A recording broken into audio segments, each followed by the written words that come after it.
And to History 3000, Section 2, the French Revolution and Napoleon. I have a list of your names somewhere. Not wearing his elbow pads. I love those. Those are my favorite. Where he wears his elbow pads. Okay. I love those. Let's see. First of all, Edmund. Okay. Cameron. Brian? Oh, there we are. Okay. Let's see. John Callahan has switched to the CU Net list. Erica. And Dylan. Okay, Dylan. Dune. Okay. Andrea. Okay. And Danielle Gregory. Okay. Hi, Danielle. Rihanna. And Fallon, I just saw you. Okay, there we go. Sydney Hillman. Okay, Sydney. Cassidy?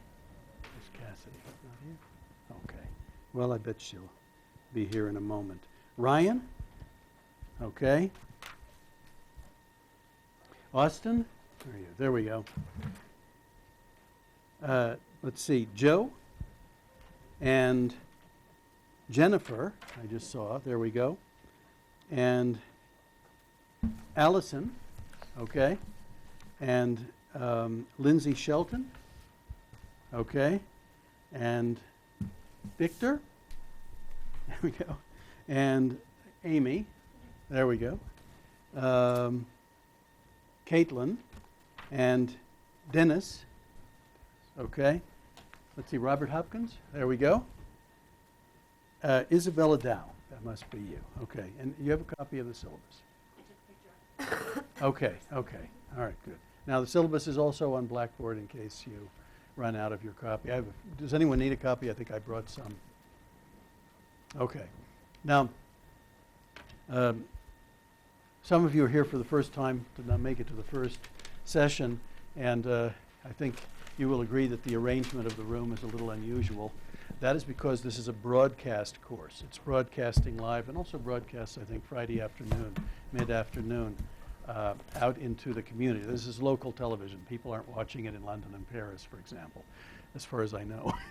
But it's a convenience. We have so that students off campus can view the course in their, or view the class in their home and get credit for the course. So that's what that is. And these microphones are placed, if unless they're at a weird angle to you. You might check that they're not at a weird angle to you. But if they're more or less in the proximity of your mouth, you can be heard off campus, though not seen off campus because the camera doesn't shift around. For the disadvantage is that all they ever see is me. So that, in any case, explains this. These contraptions around here. Did anyone need a copy of the syllabus? Problems with logistics, books in particular. How's that going? Yeah? Anyone have a worry about getting the materials that are on the list? Yeah, Brian. You did say they were getting in like book 2 and 3, family and the revolution and stuff. They don't have them yet. You said they were getting more in. Yes, they should all come in. And I actually talked to him today. I've been having the same problem. Yeah. He actually said that he doesn't expect the books to be in for quite a while. Doesn't expect the books. I've had a lot of problems with him. Who is he? Drew. He works at the bookstore. He's like the main guy. He has a little desk right next to the order pickup. Mm-hmm. And he said that a big problem now is that a lot of the books are being shipped from New York, and they can't ship books right now. So Because of the storm. yes, Is that the issue? That was his excuse, at least. Yes. So, yeah. Well, he's really nice. The person who actually handles these orders is Erica Weed. And I will speak with her. Okay. But I think that, well, because I had to place a special order today, and he said that it might still be a week and a half before I get the books. a special order for which book? For Tackett and Desan and Bruck Mars. And Napoleonic Wars. He told me the same thing. Actually, I got that one. But When did you Okay. get that? That was our Friday, and he was like, it's going to be weak. last week, maybe. Okay, so maybe that's There is some feeling in the room that, that Amazon might be an option. And there's also this, for books that are, Tackett is a very recent book, but most of these books are not quite that recent. Okay. And you can go online to something called Abe Books, which is what I use, and you get them for very little cost and within 2 or 3 days shipped to your home. Yeah. A lot of these books you can also find in the library for free. All right, there we go. So if you just can't afford The voice of anything, reason. just go to the library. And there also a lot of them are online. That's why we pay so much for tuition, is because you can get majority of the books through the library, even through ebooks as well. So. Did someone not say last week that Tackett himself, the book by Tackett, is online? You did. Yeah, Okay. I was reading it off of online too. It's on Okay. there, yeah, All for right. free. So there you go. That's an option. Yes. I found that most of them were cheaper on Amazon, and a lot of them had Prime shipping. And I guess as students, we get free Amazon Prime. I don't know how to go about that. Okay. So I think you may need to really, take some initiative here to get these books. I'm not sure what the issue is. I certainly will visit with Erica about that. I'm not. I don't know offhand the individual you spoke with. Austin, but I'll speak and I'll go over there. And Sally Green is, I think, the head of that department. I can speak with her as well. Hi, come on in, Cassidy. Okay.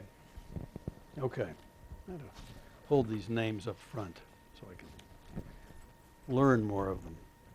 Well, what you have read for today consists of the first 8 chapters and also the introduction of the book by Timothy Tackett, The Coming of the Terror in the French Revolution. The French Revolution, as you know, began in 1789. The terror, in particular, what we mean by the terror, the particular use of violence, execution by the revolutionary state, actually belongs to the period 1793, 1794. The question, therefore, that must face us in the study of the French Revolution is, how did a revolution that took place in 1789 in the name of reason and whose watchword was liberty, fraternity, equality, and fraternity, how did it descend within 4 years of time into a violent dictatorship?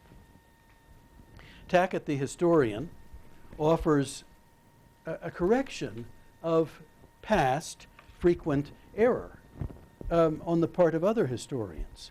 One error that he identifies at the beginning of the book is that the terror is somehow the ultimate expression of the Enlightenment.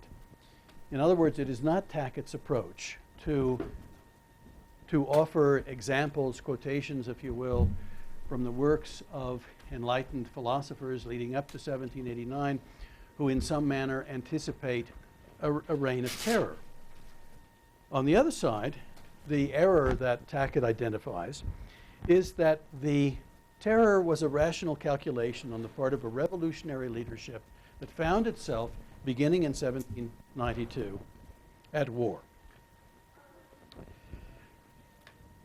That these were men who were not in particular inclined toward terror. There's no inclination toward terror, no inclination toward violence. There was no embrace of terror as an idea, but desperate times call for desperate measures, and in 1792, men who wished they had not been in desperate straits reached for state violence as the way to protect themselves and also protect the revolution. In other words, the revolutionary leadership reached for the reign of terror, established the reign of terror, because it had to, because it reached the rational decision that it needed terror.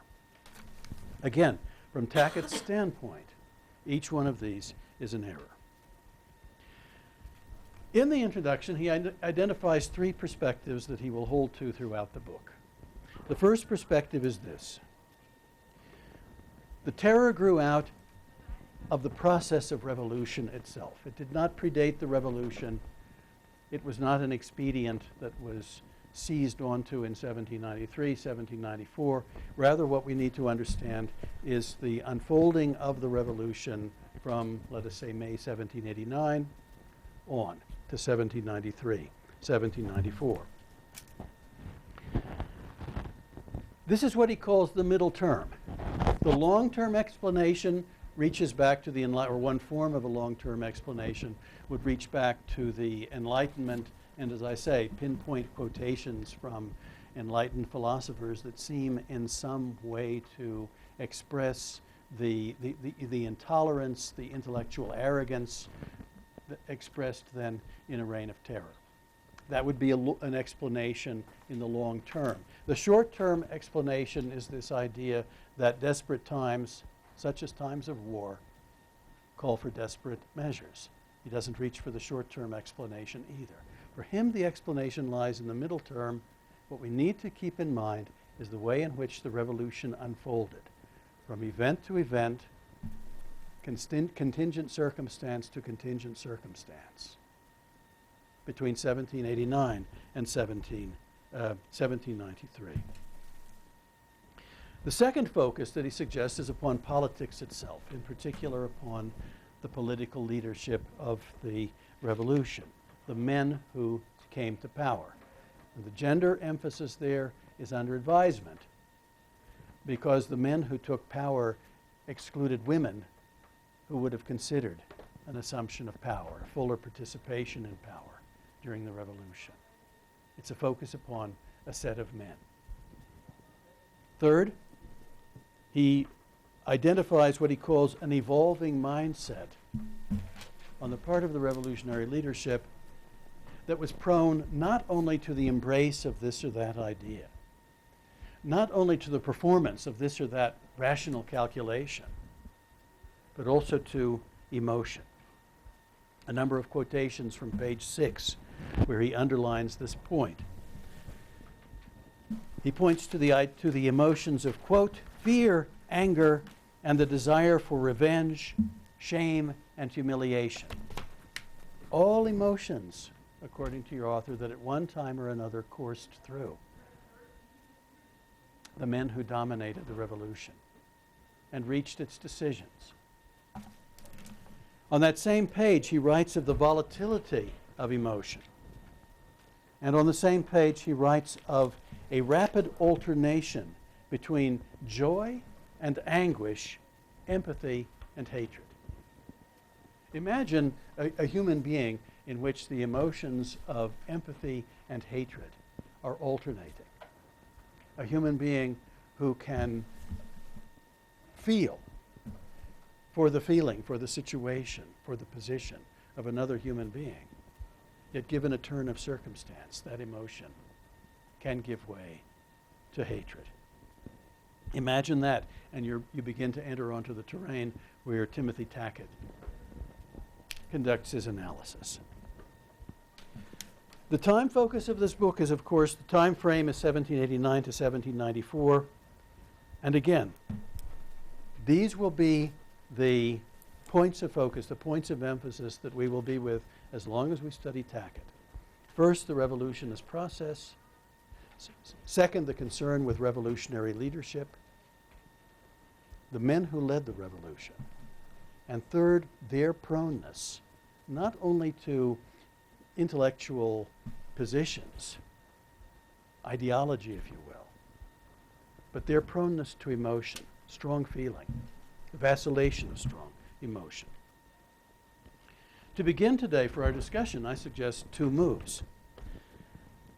Let me identify first the second move, and that's where I really want to hold the majority of our discussion today. It will seem a little counterintuitive, at least counter-chronological, because I want to draw your attention ahead from 1789, when the revolution began, to September of 1791, when the task that the Assembly had set itself, the National Assembly, soon to be called the Constituent Assembly, the writing of a constitution was complete. And since that constitution established a constitutional monarchy, it needed a sovereign. It needed a monarch. And France had one. And the question was whether he, Louis XVI, would accept the constitution that the deputies had finalized, had issued. And he did. We can speak into the night about in what frame of mind he did so, but he did. And that's what brought to a close what many historians would call the first phase of the revolution. Louis XVI, who had been an absolute monarch, in other words, who had recognized no limitation upon his power in 1789, had been transformed or forced through revolutionary events of 2 years to accept his role as a constitutional monarch who would share power with an assembly of representatives of the people by election. Now, the question that I will pose when we get that far, just to anticipate here for a moment, is why did they not bring the revolution to a close in September of 1791? That had been the task of the assembly, to issue a constitution that in some way embodied the principle of government by the people. That had been the task they set themselves. Why did the revolution not end in September of 1791? And why did a period of stability that all of the revolutionaries wanted in September of 1791 not simply begin at that point? Why is our subject so monstrous? Why do we have so much that we have to take into account? That's the question. But I want to get to that slowly. The first move that I suggest to you, if you would indulge me for just several minutes, is that I try to fill in a very general picture of what happened in 1789. I reserve the right to toss out a question or two just to see if we are making headway, or to see whether I am making headway for that matter too. Let's start with the society on the eve of the revolution. Let's imagine France as a hierarchy, a pyramid, if you will. Broad at the bottom with a single point at the top. The single point at the top was, of course, represented by the monarch, by the dynasty. What was the name of the dynasty, by the way? The Bourbon dynasty. Exactly, exactly. And Louis XVI was the heir of that dynasty, put on the throne in 1774. All right? At the very top. Around 20 years ago, I was giving a lecture on this subject with my son, who is now 28, listening in. He was a little boy, and I asked him afterwards, I had to bring him to class for whatever reason. I asked him afterwards what it was that he had gotten out of that entire class. He said, "You were talking about the pharaohs, the pyramids, and you said that the king was the top mummy." I said, "That's right." That's right. The king, in any case, mummy or not, was atop this hierarchy. The first estate, to back up, we need to consider the conception of society that existed at this time. In other words, how people imagine society. They imagine it in a much different way than you and I would imagine contemporary America. They put it in much different terms. Because they accepted, if they thought about this at all, the premise, the form of a hierarchy. The king was on top, and beneath the king there ranged 3 estates. The first estate was the clergy of course, the Catholic Church. The second estate was the nobility, and the third estate consisted of everybody else, and that's what I would like to describe. The first estate, the clergy, those under the king, at the first estate, first rank, if you will, underneath the king. The dominant members were, of course, the high clergy, the bishops, the archbishops, the church hierarchy. And that church hierarchy was the preserve of members of the second estate the nobility. And you can think of a high position in the Catholic Church in France in 1789. You can think of that high position as having been a kind of monopoly of noble families. Their sons were placed at high rank. Their sons became the bishop or the archbishop. The second estate, the nobility. By the way, what is a nobility? What is a nobility? What is a nobility? We have one, of course, consisting of Jennifer Lopez and Justin Bieber. What was their nobility? Pardon? A man with fame and wealth that has been recognized by the king. Okay. Fame and wealth you could have in 18th century France without being a nobleman. But that's why I said you had to be recognized by the king. Okay. Well, the king really had no option. Yes. Hereditary, recognized by God. Okay, hereditary and recognized by God. It was the blood that coursed through your veins. It was not achievement. You could be a famous nobleman, and we will encounter some famous noblemen today who played a role in the revolution. It was the blood that coursed through your body. That's what made you a nobleman. Now, there were tricks. You could be famous and you could be wealthy, and you could buy a patent of nobility, from which point on it was the blood that coursed through your veins too. And of course, these were delicate relations between noble families or among noble families in France leading up to 1789, because one family could say that it had documentary evidence, whether it did or not is an open question, that it had documentary evidence that its patent of nobility extended all the way back to the year 1000, and that they had their forebears had constituted an important part of the nobility of the realm for centuries. And someone else was the son of a merchant who had made a killing in the colonial trade and had bought his patent of nobility 10 years prior. And there was a great deal of diminishment of the recent nobleman by the old established nobleman in the years leading up to the French Revolution. I mean, not that fight a revolution on a basis like that. There were ruffled feathers and hurt feelings. Nonetheless, okay. Sometimes the nobility was referred to as the aristocracy, simply an emphasis that it exercised this high position in society. And if you think about it, the first estate, by this conception, was thoroughly infiltrated by the second estate, because the high positions in church were positions that were a monopoly of high noble families. It's a complex picture. Because, as I say, as an expediency to bring in revenue, the king could create a noble family. And then there was a new noble family. Suddenly its blood, too, counted in this evaluation of blood.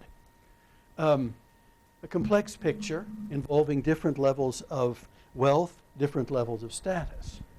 But the second estate was a second estate. Third estate, the commoners, everybody else. But in the same way that the first estate had its dominant members, high clergy, the bishop, the archbishop, so did the third estate have its dominant members. And they are summed up in a French term that no one likes who's not French, except maybe Allison. And that term is bourgeoisie. What is a bourgeoisie? Besides a hard word to pronounce, yes. It's middle-class professionals like lawyers, doctors, Good. Educated. Okay. Middle-class professionals, they would have been crucial members of the bourgeoisie, doctors, lawyers, professional men, certainly men at lower reaches of the bureaucracy of the state administration. By the way, who would have been at higher reaches, in higher positions of the state administration by the logic of this division of society by estate? Who would have had those positions? The nobility. Okay, so high positions in the administration were reserved to noblemen. I mean ministers at court, royal judges, judges of these parlements, which are royal courts, to which your author refers. Those were positions reserved for the nobility. Below that, a commoner of a certain education could aspire to a position in the administration, tax collection, for example, tax administration, and certainly they could perform the profession of law at a court. These were also men, you mentioned wealth. I mean, that certainly certified someone as a member of the bourgeoisie, a dominant member of the third estate, the merchant, the manufacturer, someone who had made a considerable pile of wealth based upon the tremendous growth of commerce in France over the 18th century, the slave trade being one example of that growth in commerce. I said everybody else. Not everybody who was bourgeois belonged to a family whose head was a merchant or a lawyer or a government official of some type. In the city, of course, you had to think about the trades, the tradespeople. For example, what? What's a tradesman in this context? What's a tradesman? What would be an example? Yes, Victor. Someone with a specific skill. Okay, all right, a specific, such as what? Tin creator or... Okay, all right. A tinsmith would be an example. All right? A blacksmith would be an example. The butcher, the baker, the candlestick maker. And this is back before industry underwent the great revolution in France that it would undergo towards the middle of the 19th century. I mean, production was in workshops.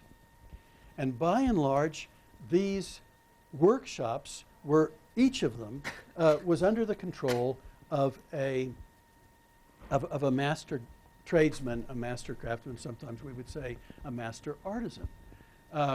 And if the system worked, although sometimes there were violations of the system that created anger, the terrible disputes about this, but if the system worked, the master craftsman would be in control of the production in that particular workshop and have under him a group of workers, some of whom were called journeymen, and below that, apprentices. It was a stable system to the extent that it was still in place, although it was not unheard of that a journeyman would set up shop in secret, or an apprentice would set up shop in secret, and then, of course, in that locale, there was bound to be a stink. Okay. And the organization of these trades was in every case called a guild. What's a guild? What's a guild? Kind of like a union? A group of artisans all in the same trade that agree on certain issues. Okay. Standards of production.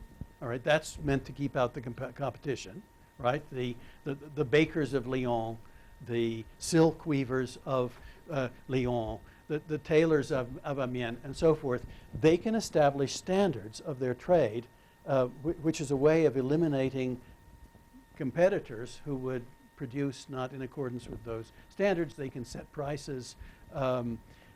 They determine who can practice as a master in that particular locale. And all of France was covered by these guild organizations. That's the way that the trade was represented.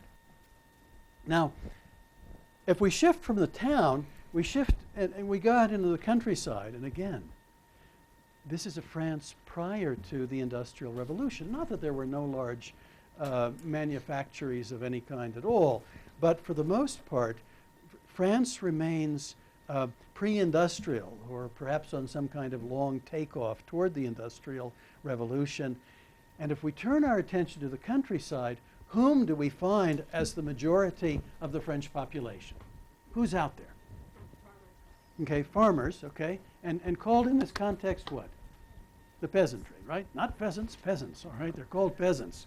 And they constitute 85 to 90% of the population of France, right? So it's, by mentioning them here, don't think that they deserve to be somehow diminished in our evaluation. You have seen from your reading by Tackett that they played quite a role in the unfolding of revolutionary events, even if they were not at the center of those events in Paris or in some great city.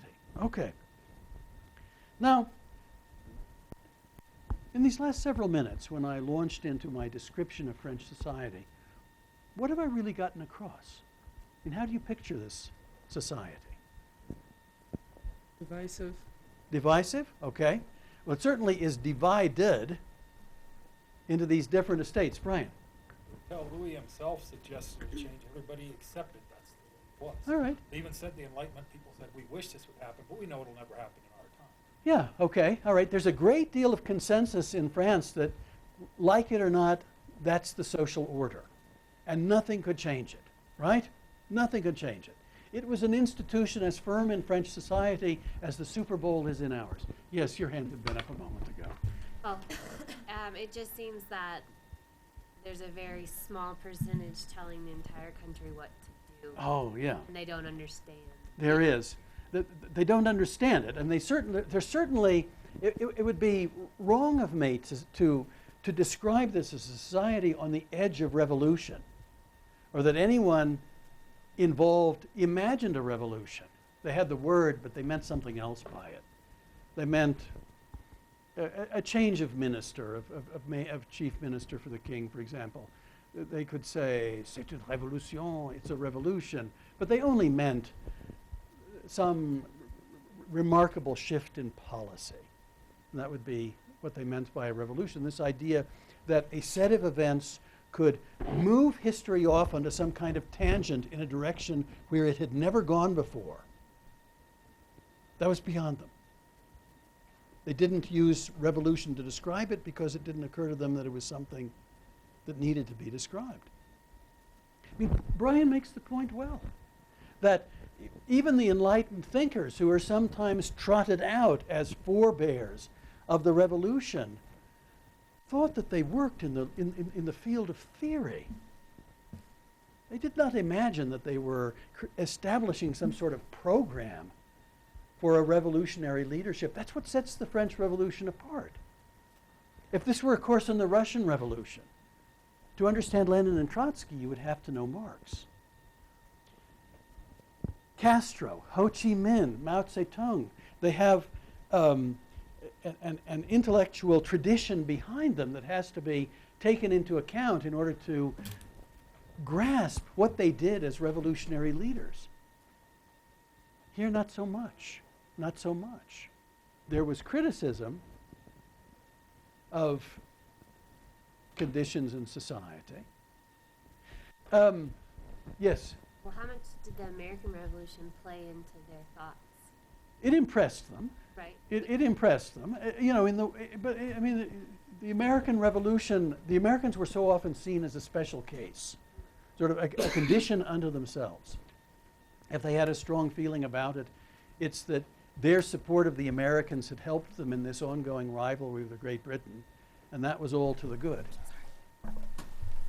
But direct inspiration in 1789? Very, very little. Very, very little. And then the paradox of this is, as the revolution in France would unfold, it would outstrip the American Revolution in radicalism, in extremism. And that's one way to characterize the paradox that we're going to be about for the next several weeks. Why is it that a revolution that no one foresaw, including the revolutionaries themselves, why is it that a revolution that no one foresaw, why is it that a revolution in its early phase seemed anything but radical or extreme? Why is it that it developed this tremendous proclivity toward violence, state violence? It's an amazing spectacle that the French present us with. Now, back to your comment. This social order should not be romanticized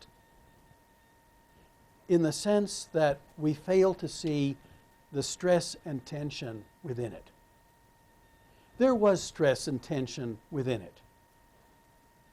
members of the upper bourgeoisie who felt that their education and their wealth should count for more in the French social order. Peasants who resented the extent of obligation that they had to their lords in the countryside. There were stresses. There were stresses. And certainly stresses over the very common element of food, right? A social order determines, for one thing, what food is available and to whom, which can seem like no problem at all in times of plenty, but not in times of scarcity. And in the late 1780s, the French entered into a period of poor harvests owing to a variety of weather conditions, and the price of food escalated tremendously. An historian about, how many years would it be, 70 years ago now, calculated that the highest price of bread in Paris throughout the entirety of the 18th century was the price of bread in July of 1789, right in the midst of revolutionary events. So to describe a stable conception of a social order is not to presume that that social order enjoyed calm at any particular time. And certainly the French society in the latter part of the 1780s did not enjoy calm. It's just that no one imagined a capacity within society to overturn it, to topple it, to replace it with something else. And certainly no one, and as a part of this inability to imagine its elimination, no one imagined that France would ever be without a king. Yes? That's why there's probably more violence at the end. The American Revolution, they planned on it. Okay. When they did that, they're perfectly fine with that result. In the French Revolution, okay, we've overthrown the king. There's a vacuum now. We're scared. Yeah. We don't know what to do. Who's going to come after us next? Because it was something they hadn't planned on doing, they didn't have the next step. There's something to that. There's something to that. And I think you can see that Brian's comment resonates very well with Tackett, who points out that one of the many factors of radicalization in the French Revolution is this panic at the center. What do we do next? What do we do next? What do we do next?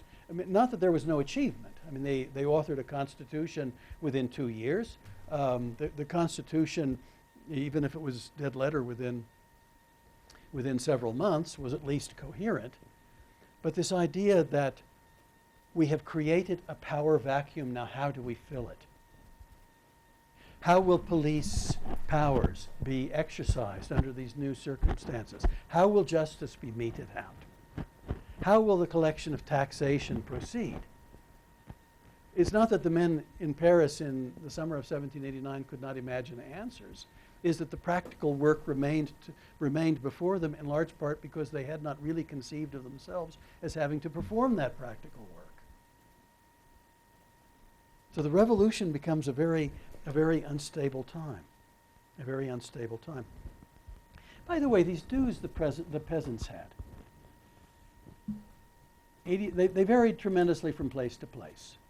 They were often called in their day feudal dues. And that may suggest to those of you who have studied the history of the Middle Ages that feudalism was in place. You know, the master, the serf, the lord and the serf. Serfdom had fallen into disuse in France. There was very little in the way of serfdom. Personal servitude did not exist. What existed was a kind of, for millions of French peasant families, was an obscure, a relationship of ownership that we would call obscure. A peasant often owned the land, could sell the land to a buyer, and could bequeath the land to his son, his firstborn son. That was the idea of primogeniture. And that sounds like ownership so far. But the peasant also had, to the local lord, or as they say in the French, seigneur, the peasant also had all sorts of obligations that seem strange to someone in our time accustomed to our idea of property. The peasant might have to, for example, perform a certain number of labor days on the seigneur's farm per week, per month, per year. The arrangements were different. But that would just be an obligation. They had to do that. It didn't matter if their harvest needed collecting on their land. They had to take part in the harvest on the Lord's land too. They had payments of cash or of kind that had to be given to the Lord, although they owned their land. They had quasi-rental. It was as though they had ownership and a lease all wrapped up in one.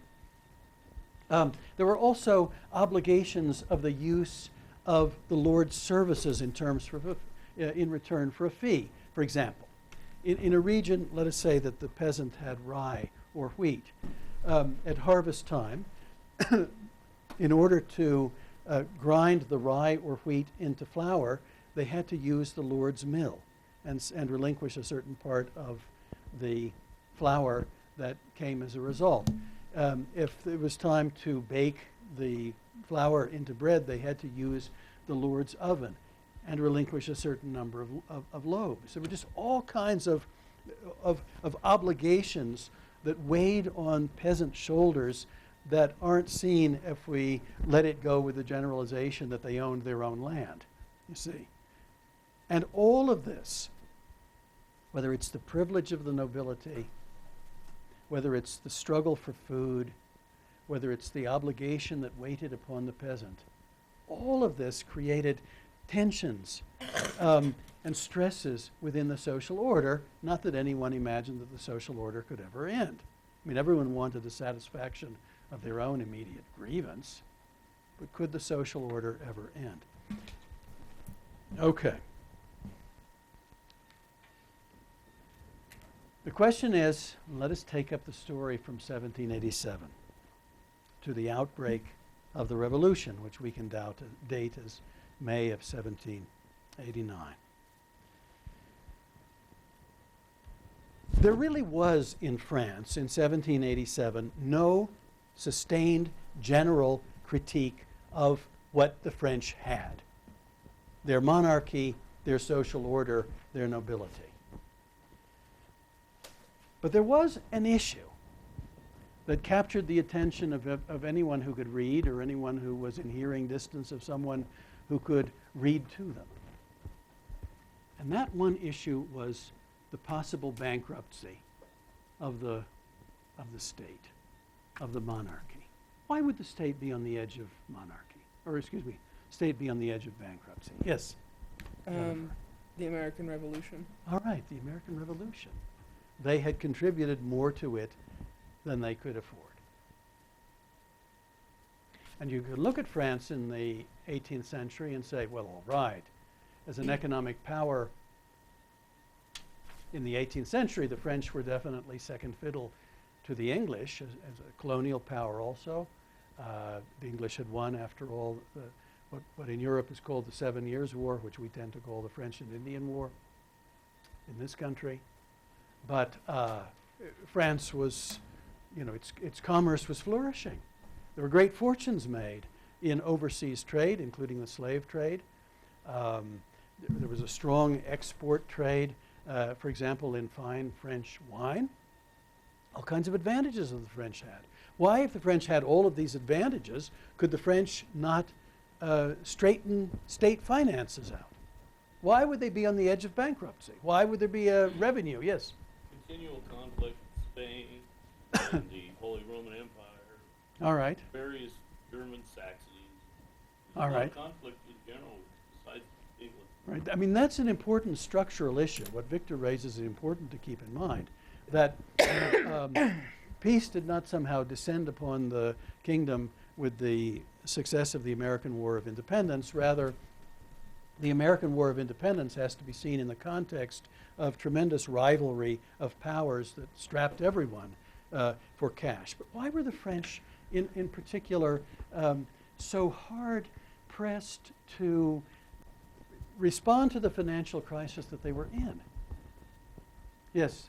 Or centralized government of collecting taxes and figuring out what Okay. taxes would be charged. They Yeah. didn't, like you said, everybody charged different amounts and how they collected it. Okay. I mean, there certainly was a pre-modern system of tax collection, so that, I mean, it was called a tax farmer. He would contract with the government to gather taxes and pay a lump sum. Well, often there was a huge gap between what he collected and what he paid to the government. It's not an effective. Yes.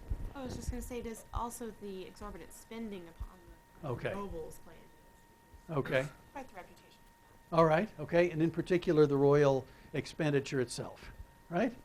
And the king had a minister in 1787. I think this is covered in the book, named Calonne, who thought that the opening salvo in an appeal to the country to somehow produce more revenue for the crown would be to, in effect, to offer an account of royal finances to show how grave the situation was, which had the opposite effect. It only infuriated anyone in the country who could pay attention to all of these ridiculous expenditures on the part of the crown. But really, all this wealth, you tax it. Anyone can see that. But why was it so hard in France to tax all this wealth? What about the nobility? 150,000 people? Some of them impoverished, I suppose, but many of them with huge tracts of land in their family possession, many of them with investments in all manner of manufacturing and commerce.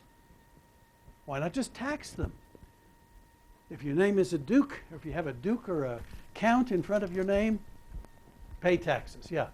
That's because they made up a lot of the royal bureaucracy. All right. So, Well, and they if did. If you tax them, you'd be taking away a lot of the money that I don't think they were compensated for a lot of their work within the government, so you needed to have money. Okay, that could be part of it, but the fundamental underlying issue of taxation of the nobility stirred controversy. Why, Brian? Well, because if the nobles didn't want to pay, they had the armies. Well, yeah, I mean, that's less a factor in the 18th century than it would have been in the 17th century, but exemption. Who does not have to pay tax? Because we outlined privileges before, and I made it seem as though the privileges consisted primarily of high positions in the church, high positions in the state administration. That's all very important. But what about the exemption from key taxes? For example, the land tax. The group in society that has the largest control of the land exempt from the land tax. Clergy. Pardon? The clergy.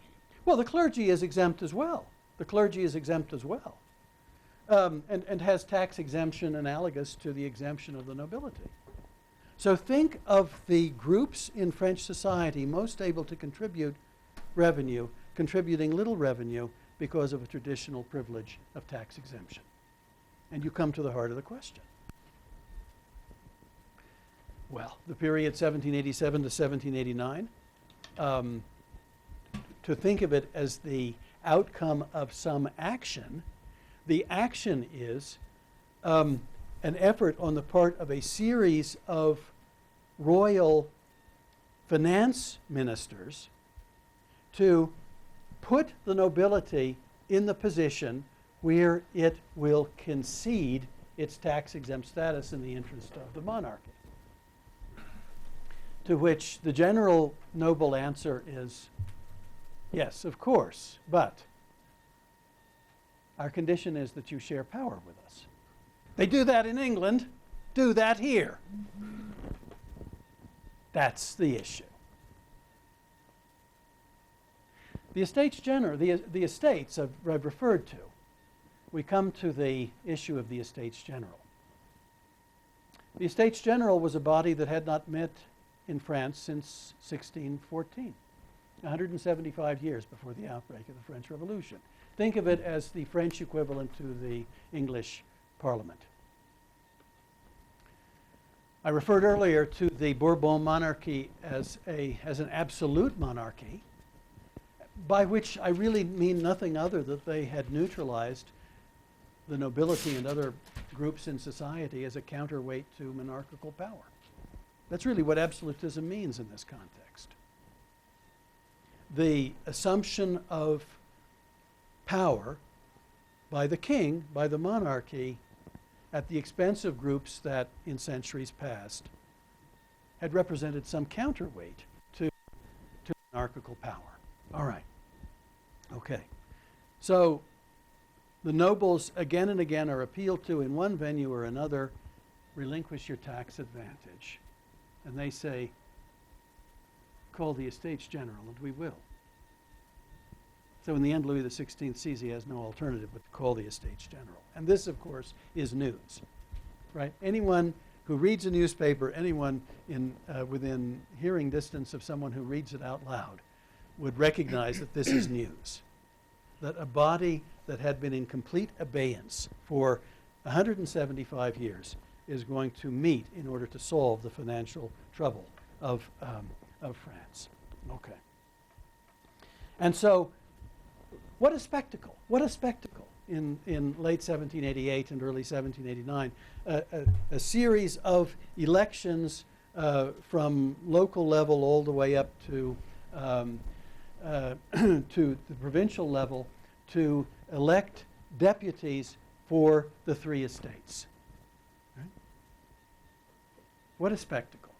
And with the election of deputies in response to requests by the financial minister, there was supposed to be what they called lists of grievances. So whether village or city, whether nobility or commoners, third estate, clergy, whatever, they were all supposed to not only elect someone to go to the higher level with the ultimate effect of having representation at Versailles, at the French court, but they were also supposed to write out what they thought was wrong with French society.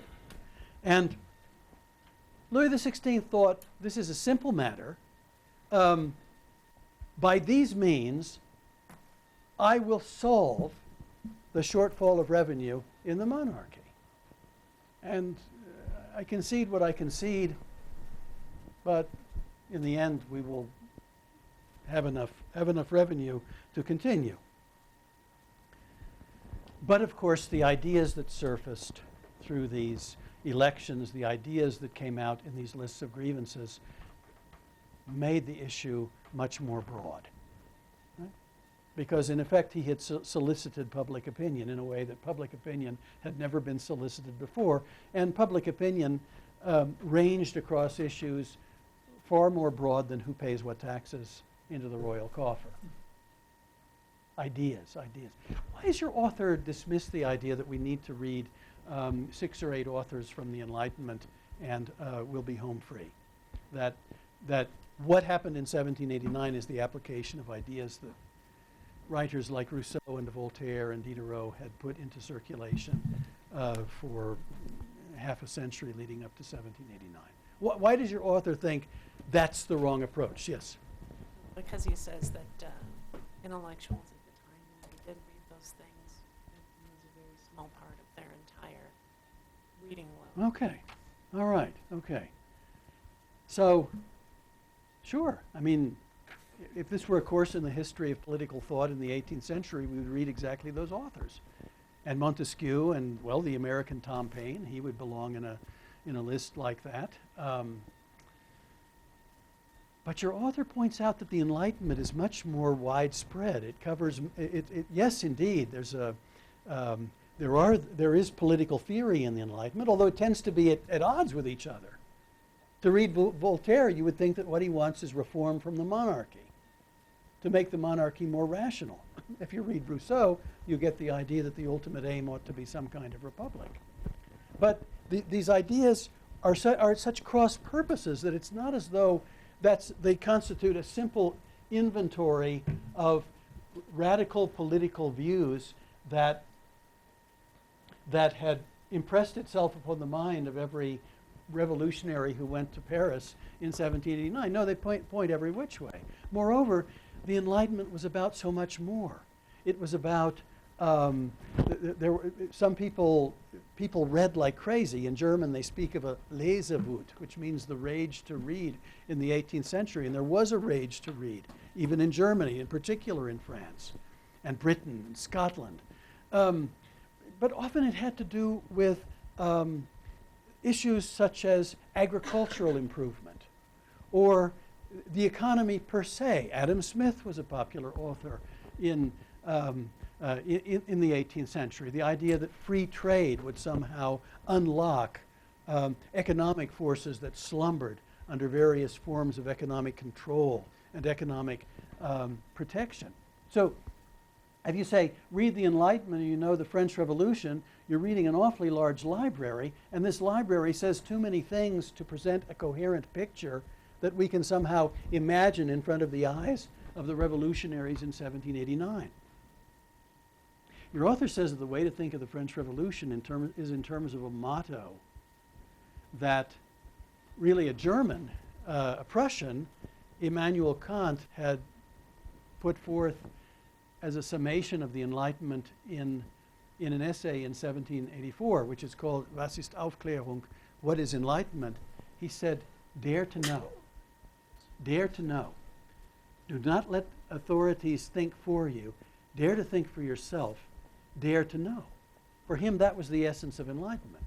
Well, if you can read a political prescription out of that, you're a better reader than I am.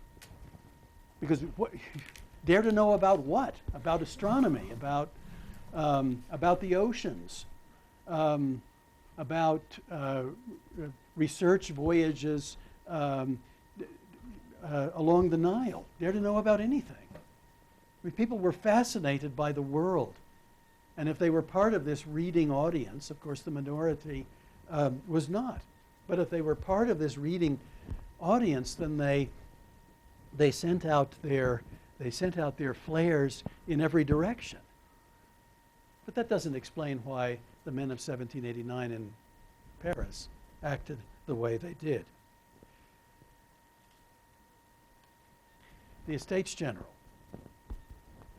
The question I'm going to ask will seem to you simple.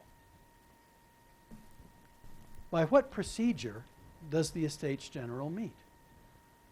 I mean, it hadn't met for 175 years, but there was a tradition governing this thing. It's like in Britain, House of Lords, House of Commons. They don't sit together. They meet separately. In France, what could the king expect based upon tradition in the way of a procedure for the Estates General? What could he expect? Pardon? They all be separated? Separate. Separate. They meet separately. The estate of the clergy, the estate of the nobility, the estate of the third estate. Yes? It wasn't really a legislative body as far as I know. I think he more meant it as an advisory body. Yeah, that's what the king wanted. That's what the king wanted, and that desire is about to go up in smoke. But that certainly is what Louis expected, that they would meet and there would be some level of consultation, expression of opinion, but in the end, they were there to agree to this revision of the tax system, in his view. Okay, so nobility meets as nobility, clergy meets as clergy, and commoners, let's just say the bourgeoisie, because I think there was one peasant represented. For the most part, these were lawyers and merchants, government officials of one description or another. They meet as one body. This group meets, that group meets, that group meets, and each has a veto upon the other two. Which means that any expectation that the third estate could begin to toy with the privileges of the first two is bound to be dashed, because they will just veto it.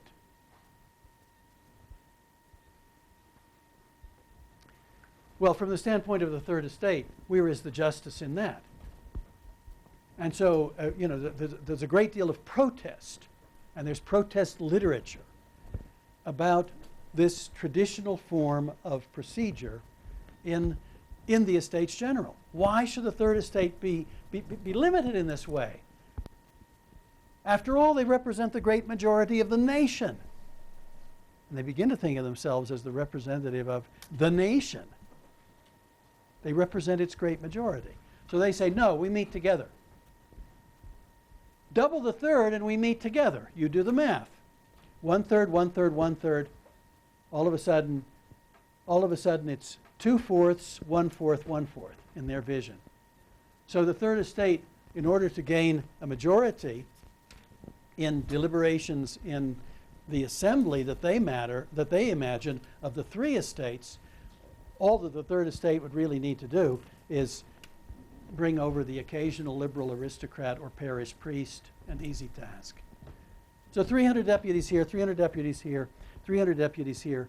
But the third estate says as a first step, double us. Louis says, fine, I double you, 600. But they still meet separately in this conception. And this just, I mean, the upset about this gathers force and gathers force and gathers force until in the middle of June 1789, the deputies of the Third Estate, together with some deputies from the first two, say, enough, we will meet separately, we will call ourselves the National Assembly, we are the fount of legislature in the regime, the ultimate expression of the power of the nation, and we, not this defunct organization of the Estates General, will represent in future a counterweight to the power of the monarchy. A bold step. A bold step. They certainly had no militia to defend themselves. The balance of military power obviously rested with the monarchy and not with them. A remarkable step. A remarkable step. A step that seemed to be the harbinger of reform. Because, to judge by these lists of grievances that the estates had composed leading up to the French Revolution, they were going to shake at the issue of privilege. They were going to shake at that. And what would happen was anyone's guess. Louis XVI was undecided for a time what to do, as I think you saw. But towards the second week of July, took remarkable steps that created panic on the part of the National Assembly, these deputies. What would he do to them? What would he do to them? There they were prone to royal military power, stuck at Versailles, 20 kilometers from Paris. And what would he do to them? He had mercenaries, units of the Royal Army had been put on alarm. They had been sent into Paris, but they also were in close proximity to the hall where the National Assembly met. What would happen? And then the attention shifted to Paris, to the Bastille. What's the Bastille? Pardon? Okay, it's a prison, right? Okay, a fortress that has a prison in it and some prisoners. And who gathers at the steps, if you will, or outside of the gate of this prison on July the 14th, 1789? July the 14th being, by the way, the French equivalent to our July the 4th. You're going to read later about how it is that the French came to identify the taking of the Bastille as their crucial event. Because it wasn't evident to everyone on July the 14th, 1789, that this was going to, it was like the midnight ride of Paul Revere. It took some time to decide that that was somehow crucial. All right? Yeah. So who gathered there? Yeah. The artisans of Paris. All right. Third Estate. Okay. Common people. We haven't talked about them. So much attention has been upon the bourgeois leadership of the Third Estate, this tug of war between them and Louis XVI, the position of the nobility, the position of the clergy, that we've left the people out of our regard that should be in our regard. And that is ordinary people, ordinary folk, men and women, in this case in Paris, the city, the capital city, the largest city by far in France. There were other large cities, but Paris was the largest by far, and the one in closest proximity to the court. Hungry because of the price of bread. Fearful of hunger.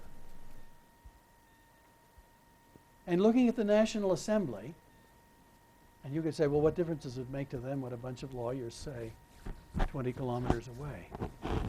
What difference did it make to them? Why would they pin any thoughts on the National Assembly at all? What did they want from the National Assembly? Erica? Well, they want weapons from the Bastille itself because it has a storehouse of armaments. Yes? What they want is representation. Well, I mean, I suppose if you'd asked them, they would have said representation. But for the time being, when issues have not been sorted out very well, Security. they want security, but they think they have representation in the National Assembly. Because in every corner of Paris or of France where people had hopes at all, they pinned it on this remarkable National Assembly. It took, someone has estimated, I think it was Peter McPhee, who has estimated that it took news 11 days to travel from Paris to the farthest extremity of France in that time. But, you know, we're talking about something that's been underway for a couple of months. So people in France knew of these remarkable events at Versailles. And the people of Paris, fearing that the monarch has in mind some kind of counter-strike against the revolution. Yes? Didn't they go for the bread? Huh? Didn't they go for the bread? Okay, and they do go for bread. They certainly want bread. I mean, we can't let the price of bread out of our regard. And there are, you know, regular bread riots, but those had existed before the revolution even began. There are bread riots. From time to time, people storm bakeries, for example, and seize the bread. And a great deal of that on the 14th of July, 1789. But there's a kind of interesting focus, too. The people break into the prison, liberate the prisoners there, seize the arms, execute soldiers that had fired on them to begin with, execute the governor of the prison, and do all of this in the name of the assembly. The assembly. No one imagined this. Yes? The important part there, though, that some of what were supposed to be loyal soldiers turned to join those. Yes. That's what scared Louis off the whole point. That goes on apace. That it turns out that not the mercenaries from Switzerland, but the French soldiers who are in the king's army desert to the other side, in any case, fail to act against popular demonstrations. That is, their sympathy suddenly lies with le peuple, the people, and not with the crown. Well, a remarkable event. You can say, well, they acted out of hunger. They did act out of hunger and the fear of more hunger. And yet they did so proclaiming their support for the assembly. And all of a sudden the assembly that just looked dead. It looked as though it was under a death warrant. Maybe not literally, but it looked as though it was about to be removed. All of a sudden it has a lease on life. And the deputies come to Paris and take up their meeting in a hall in Paris, and can feel that the people of the capital of this largest city will come to their defense. And the revolution is rolling. The revolution is rolling. On the 4th of August, 1789, these deputies, now mind you, many of them, most of them, and certainly the dominant ones, come from the Third Estate. They proclaim an end to all kinds of noble privilege. So a key blow has been taken against this social order that we've been describing. A key blow. An end to all noble privilege. And of course that includes all of these privileges on the land by which the nobles draw in so much wealth from the peasantry, from their seigneuries. Of course the deputies in Paris say, well, many of those are private property, and of course they'll have to be redeemed by some form of cash compensation. But the great historian E.J. Hobsbawm once said, misunderstanding is a form of class struggle. It's not clear that anyone ever redeemed their freedom from what they called feudal obligations, because that too had been mentioned on the 4th of August. So all of a sudden, noble privilege has gone out of existence. And that means that every privilege that I identify that could be the target of resentment by a non-noble, it suddenly evaporates. It suddenly evaporates. And then on August the 26th, they issue their equivalent to the Declaration of Independence, the Declaration of the Rights of Man and Citizen. The countryside is up in arms in what is called the Great Fear, as in various centers. It's one of the most intriguing examples of popular violence, popular uprising that I think has existed in the annals of human history. Peasants suddenly strike against their lords. Yes? Didn't they tear down the Bastille like with their bare hands? No. No, I'd have to check on that. I have to on the disposition of that particular building. I'm not sure what happened to that. And then within a few months, the people in Paris had decided that this business of the king out at Versailles, while we're here supporting the assembly, this works no longer.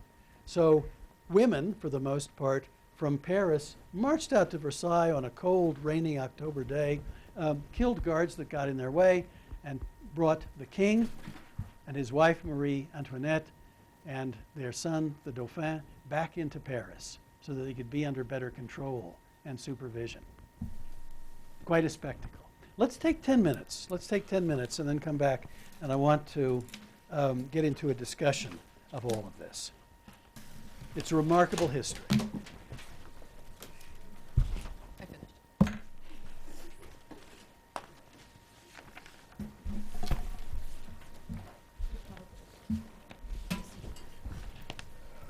Honestly, I just did from what?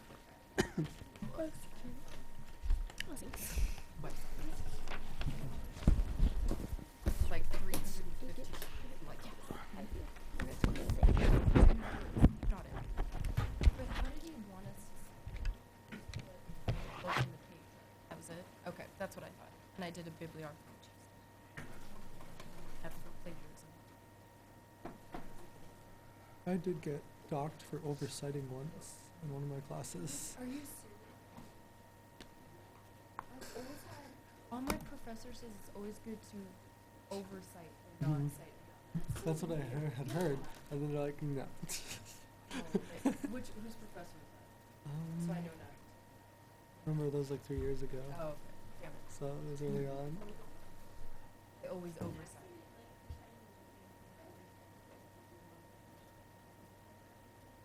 Yeah. Macaulay. The last name of the professor.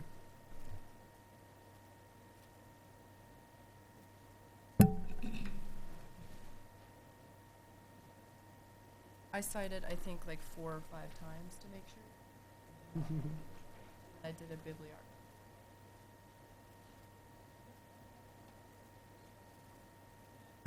Like, I almost forgot about it too. I'm like, oh my gosh.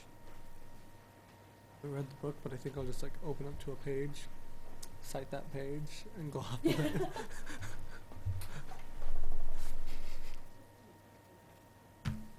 Hey, at least we're getting ours like done and over.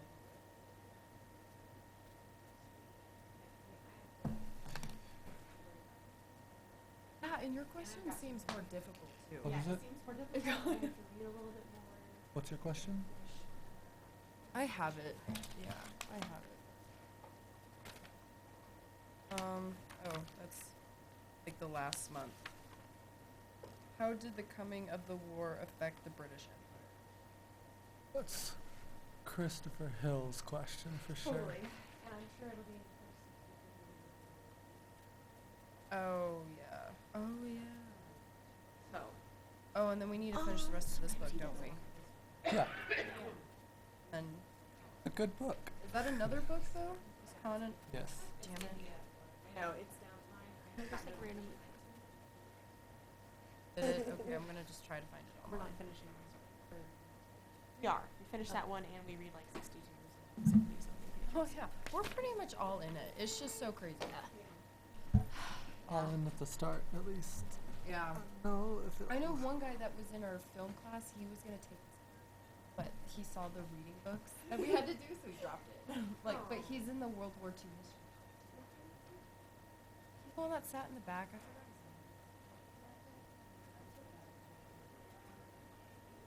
Sat in the back, had his laptop with him. Oh. No, but he did sit next to the big guy though. Yeah, I know who you're talking about. Yes, a little bit, yeah. Looks like a stoner. Like, I'm sorry. That just sounds bad, but. Do you know who I'm talking about?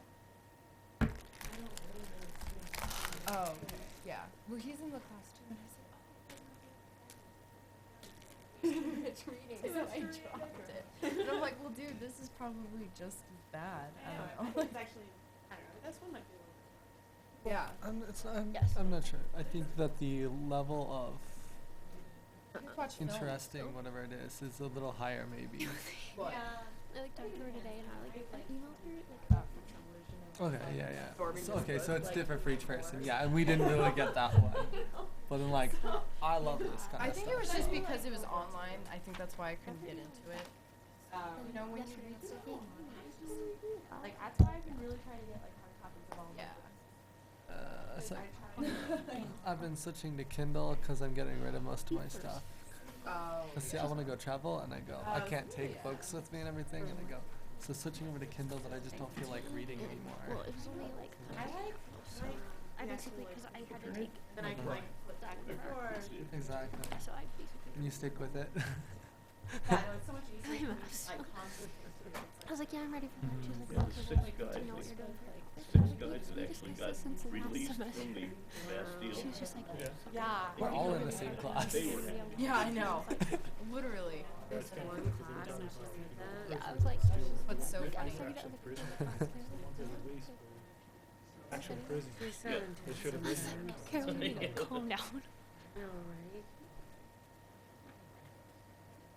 I was so surprised when I came in the class and like saw pretty much all of you guys. Like, yeah, I'm not surprised. Like a last minute sign up, actually. Yeah. This one. I was like, the reading load, I'm not sure about this, but whatever. Saw this class, like, putting it forward to. Yeah, World War II one, I got that for sure. Which?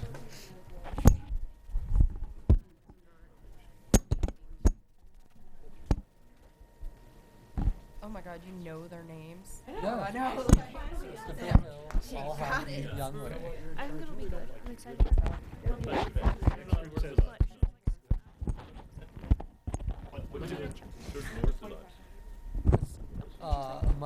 It's a centered focused on the Asian Pacific realm of the war and its effects on Europe. It's gonna be so good. It's gonna be Right, exactly. Ours is freaking slow.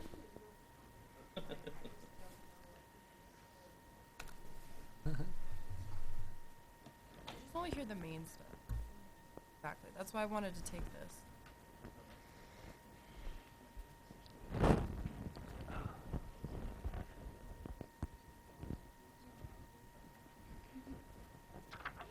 We're there. I kind of like sat back and I was like, I'm just gonna sit here. I mean, honestly, the Yeah, I would say so. it's like you have the,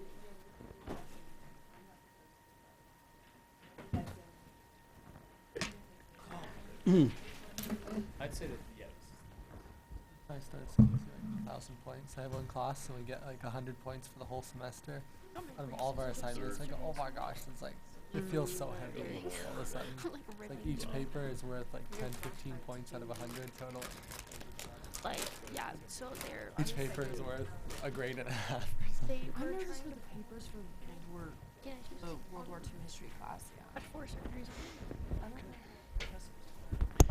Beginning the class today, I said that I imagined most of our meeting today as consisting of two moves. I just tried to carry out the first part of the move by speaking about the society that existed in France leading up to the revolution and the revolutionary events, the crucial revolutionary events from about May 1789 until October of 1789, when ordinary people in Paris, in particular women, trekked out to Versailles and in effect gathered in the king, his wife, and their son to force them to return with them to Paris, where they could be under better supervision and control. That is, the revolution seemed at that early stage to have gained a certain degree of stability, certainly a degree of stability that no one would have foreseen before the taking of the Bastille on July the 14th, 1789. The second move that I envisaged was a discussion.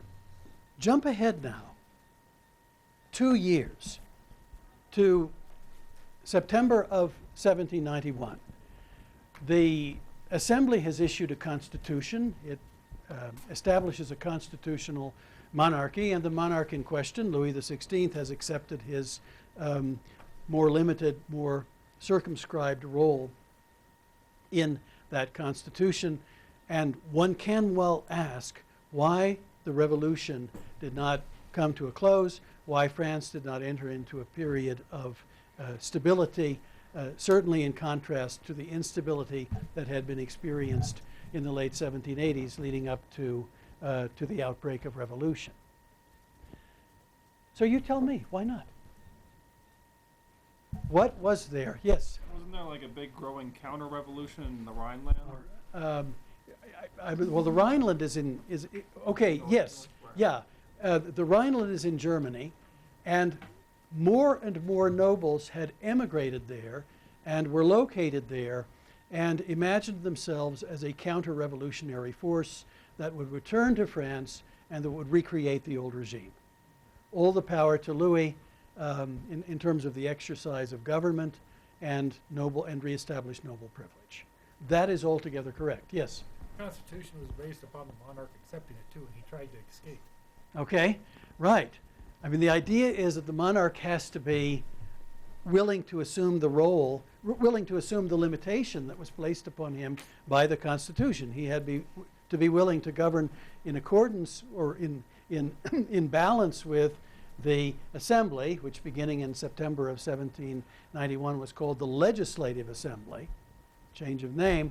And it turns out that Louis XVI was not in his heart ready to assume that role, even though he had declared that he would. Yes? Just to go along with that too, though, is there's also internal like factionalism. Nobody can seem to agree on the right way to go about things. Okay. Okay, so there is we're going to have to come to factionalism as an issue soon enough. In September of 1791, the people, the leaders who would make up these respective factions, were all, on the face of things, behind the Constitution. It had been their labor. And whether some had wanted a stronger role for the monarchy and some had wanted a weaker role for the monarchy, the Constitution was their labor, and the men of the Legislative Assembly stood behind it. But no stability. You mentioned the counter-revolution on the part of noblemen, many of whom have already relocated in Western Germany in the Rhineland, the city of Koblenz, for example, and were involved in a plot to, in some way, return and by force of arms, reestablish the old regime. Yes, Joe? Okay, the fear of war with Austria is coming. It's coming certainly by the next year. That will be a crucial factor, yes. There was still a lot of not so much agreement outside of Paris. Okay. I know a lot of peasants didn't want to pay any form of All right. Okay. And they also organized more independent municipalities. Okay. Okay. It's interesting, and I think your author makes this point to echo what Cameron has said. It's long been said that the trouble with the French Revolution, or at least one quality of the French Revolution, is that from the beginning it imposed a high degree of centralization on a country that resisted centralization. That the resentment of Paris, that no doubt characterizes French politics today, characterized it then. The situation in 1789 and 1791 is close to, however, to what Cameron described, and that is there's been more of a decentralization of power, because there are all of these municipalities and a village that occupies little more space than, let's say, this building would constitute a municipality, and they would elect their their local municipal government, and often the municipal government undertook to govern according to its will and not according to the will of Paris. I mean, I guess if there's a phrase from your author that resonates to describe that problem and related problems, it's the idea of the crisis of legitimacy. The National Assembly has proclaimed itself the fount of authority in all of France, but in fact, in terms of the exercise of government, the Assembly has been slow to put judges throughout the country in the place of monarchical and seigneurial courts that had existed before. There's just all kinds of uncertainty about the real exercise of governmental power that can make it look as though the Assembly, although it has issued a constitution, is still flailing about, trying to somehow find its feet, find traction. Yes? What about them trying to change the calendar? Okay. Like they just were kind of All right. all over the place, which would make people really uncomfortable. Okay, I mean that's a good point. I mean this effort that begins early on to change the world from the bottom up. I mean, your author points out how much of the commentary at the time referred to the new man, the new society. You mentioned a new society, even with a new calendar system, a new system for determining days of the week. I mean, all of this just seemed bizarre. I mean, think of the problems that we are identifying that existed behind the facade of a stable society that is put forth in the Constitution of September of 1791. You mentioned the counter-revolution. I mean, émigrés are already in Germany conspiring against France, making contact with the powers that be in Prussia and in Austria. I mean, that constitutes a real danger. There's also the general crisis of legitimacy, the sense of a government that is not really a government, that it would take some time for Paris to dispel. There's that problem as well. Let me enlarge on the point you made, if I may. Who, time out of mind in France or in Europe, has determined the calendar? The calendar can look like a small issue, all right? Or do we call it July or do we call it Thermidor? Well, you know, it's 6 of one, half a dozen of the other. You can look at it that way. But you can also say that to call it anything other than July is to wrest from an authority the influence that it has had for centuries and centuries of time. What would that authority be? Church. The church. The church. The Catholic Church. Are they trying to is that part of their separation? Well, church and they certainly are trying to separate church and state, and they're trying to put the church at an extraordinary disadvantage. Now, that may not all be in evidence in 1791, but the sense of it is already there. Now, let's take this issue of the church, because it looms so large. And it's easy to look at the revolutionaries' treatment of the Catholic Church as the signal error that they committed, without which they would have enjoyed much more stability as a revolutionary government. You can look at it that way. All we've seen so far in our discussion is the seizure of church lands and church privilege.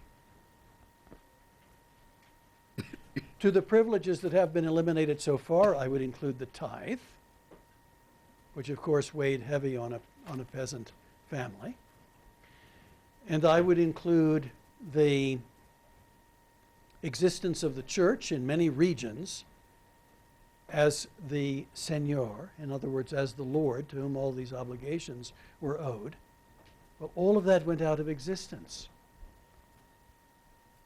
Church lands, moreover, had been seized and sold at auction block because not very far into the revolution, the revolutionaries recognized that they needed a stable currency or a currency at all, and they created one, and the basis of it was the proceeds from sale of church lands as parcels to landowners. Sometimes wealthy landowners, sometimes men from the cities who would sweep out to these auctions and buy up parcels of land. Sometimes peasants who had the wherewithal, sometimes groups of peasants would band together and they would buy a church estate, and these would be parceled out, in accordance to some way that the village divided those parcels.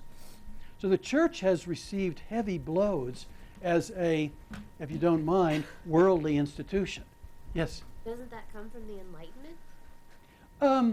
I would say that, well, yes, unless we're talking about what R. Palmer once called the Catholic Enlightenment, by which I mean only to say that churchmen were much more open to the new enlightened ideas, the new enlightened science in the 18th century, than you would think if your only author on the subject was Voltaire. So, yeah, the church is being hammered, and certainly many people who had read enlightened authors leading up to 1789 would have taken some satisfaction from the fact that the church was being hammered.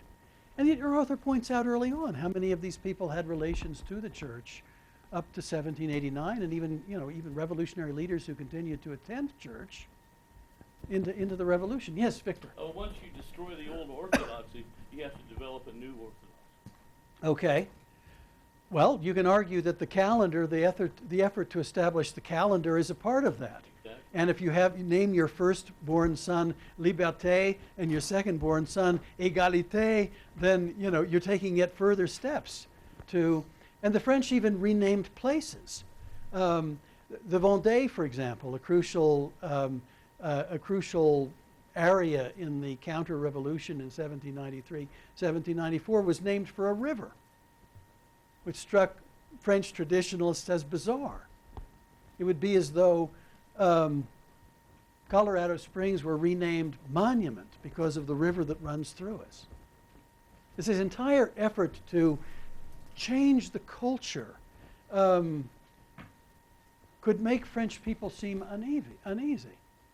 But do you really think that peasants felt uneasy about the elimination of the tithe or about the opportunity to buy church land through sales at auction? No. Very little evidence of that. What there's evidence of is French peasants showing what I'm sure every nobleman in France regarded as impertinence and impudence toward local noble people. The ones at least who hadn't gone into exile in Western Europe. They would, yes? Wasn't there some problems though after they made the oath, the ones that refused to take the oath? Yeah, now explain that, because now we're getting to the heart of the trouble. What's Well, the oath? Civil church- Constitution of the clergy. They made the church and the clergy swear oaths to the state above all. Yeah. And some clergy refused to do that. Yes. And a lot of their peasants stayed with them. That Okay. caused a split out in the countryside. All mainly. right. So now we get to it. Take the church's property, all to the good. Interfere with the church's role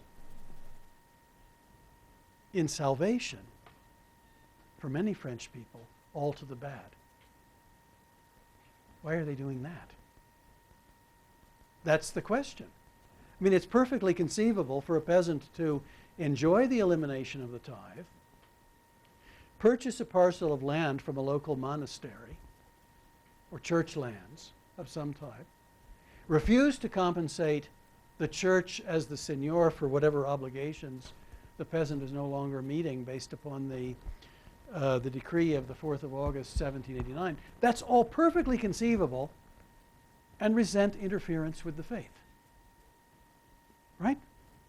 Does that strain anyone's credulity that the same peasant could see the one issue in one direction and the other issue in the other direction? And that, what we just said, characterizes, to one degree or another, millions of people in France. Yes? Just was going to say that it definitely there's a split in how each person was perceiving the oath. Like the people who Yeah. are making the church give the oath, they're like, this is a political oath. This is you just saying, hey, we're not going to Yeah. destroy the state. Yeah. It's the state essentially. But they really took it on a religious Yeah. matter. I mean, it was a matter of God and the authority of the church in society. And the revolutionaries thought, if you support the revolution, and many parish priests did support the revolution in an institutional sense, and perhaps did not regret the fact that the clergy was now subject to election, that even a bishop or an archbishop would be subject to election, that could strike a parish priest who identified with his parish as a step in the right direction, as an elimination of privilege that was never part of the mission of the church and never should have been allowed. But all of a sudden, an oath is taken to the state. That is, the priest undergoes not only ordination to the church, to agree to, minister the sacraments and so forth, to hold mass. But the priest becomes a kind of servant of the state as well. And some did and some did not. To the great surprise of the revolutionaries in Paris, who said, I thought you supported us. To which the answer is, we did so far, not here. So the Parisian revolutionaries have created, in effect, a schism between the constitutional priests, the ones who swear the oath of obedience to the state, constitution of the clergy, civil constitution of the clergy, and the ones that were called the refractories. In other words, the ones who simply refused. Yes? Were there any differences made between Catholics and Protestants that did this? Yes. Okay. There too, there's a little bit of a stink. Yeah. Now, there had been an edict of tolerance under Louis XVI, which meant only that Protestants who had been, in theory, though not in fact, removed from France in the late 17th century, which only meant that Protestants were free to worship. It only meant that. Now, all of a sudden, equal citizenship is given to Catholic. That is, the idea that Catholics were somehow enjoyed a set aside of preeminence in France. That was done away with by the revolution. And there were in some regions that became very crucial. In some regions, like Alsace, for example, where there were large numbers of Protestants, although they were not supposed to be, but there were large numbers of them, and local Catholics often felt that the revolution was some sort of invitation for the Protestants to seize control. There were edicts of liberation for Jews, which likewise ran against the grain with many Catholics, who may have countenanced the sale of church lands, but did not want this kind of interference in the influence of Catholicism in the country. Moreover, the president of the assembly was a well-known Protestant. His name is Rabot Saint-Étienne. And that struck everyone as just the wrong symbol. That is, everyone being Catholic opinion. So, all of a sudden, the revolution that can look so firm in September of 1791 looks as though it is covered over rifts and serious disagreements the moment you look a little bit further. A crisis of legitimacy, a crisis in the Catholic priesthood. At first, the revolutionaries had no idea what to do with the Catholic priests who were refractories. Often they let them simply continue to, there's a kind of question mark hovered over them. Are they loyal or are they not? Do they serve? It's like the question that John F. Kennedy Jr. faced when he ran for, or John F. Kennedy wasn't a junior. John F. Kennedy faced in 1960 when he ran for the presidency. Will he serve Washington or will he serve Rome? Well, that question hovered over these refractory priests, thousands of them. Are they loyal to us or are they loyal to the Pope? So think about it. We're just totaling up troubles. There's the crisis of legitimacy, this idea of a government that is not really a government. There's this issue of the church, that a revolution that took rational steps to curtail church worldly power has suddenly interfered with church spiritual power. And it unsettled people. And it unsettled the revolutionaries that it unsettled people. There's this issue of a king who would rather not have given his declaration of support to the Constitution. He tries to bolt from France in June of 1791, is only caught by fortuitous circumstances at the borderland with the Austrian Netherlands and returned in dignity to Paris. In the cities, boy, let's do the peasantry first. They're supposed to pay for the liberation of feudal obligations, but they are not paying.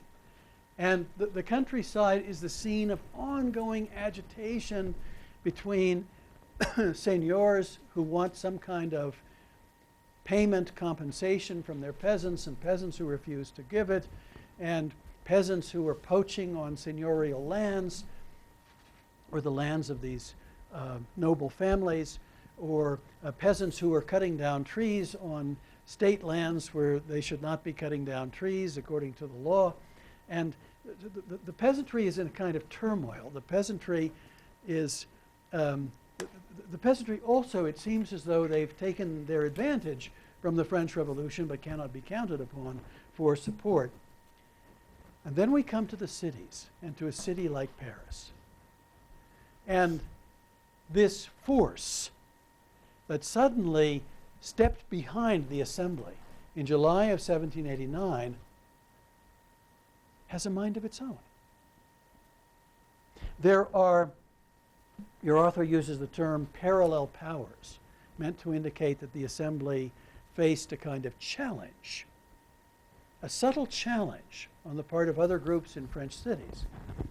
Sections, in other words, neighborhoods, the National Guard, in other words, the local militia that, in theory, was at the behest of the assembly, and clubs, in other words, political clubs where people came together like-minded about politics. And, of course, all kinds of issues could be discussed there. But one issue that was discussed there concerned the definition of citizenship.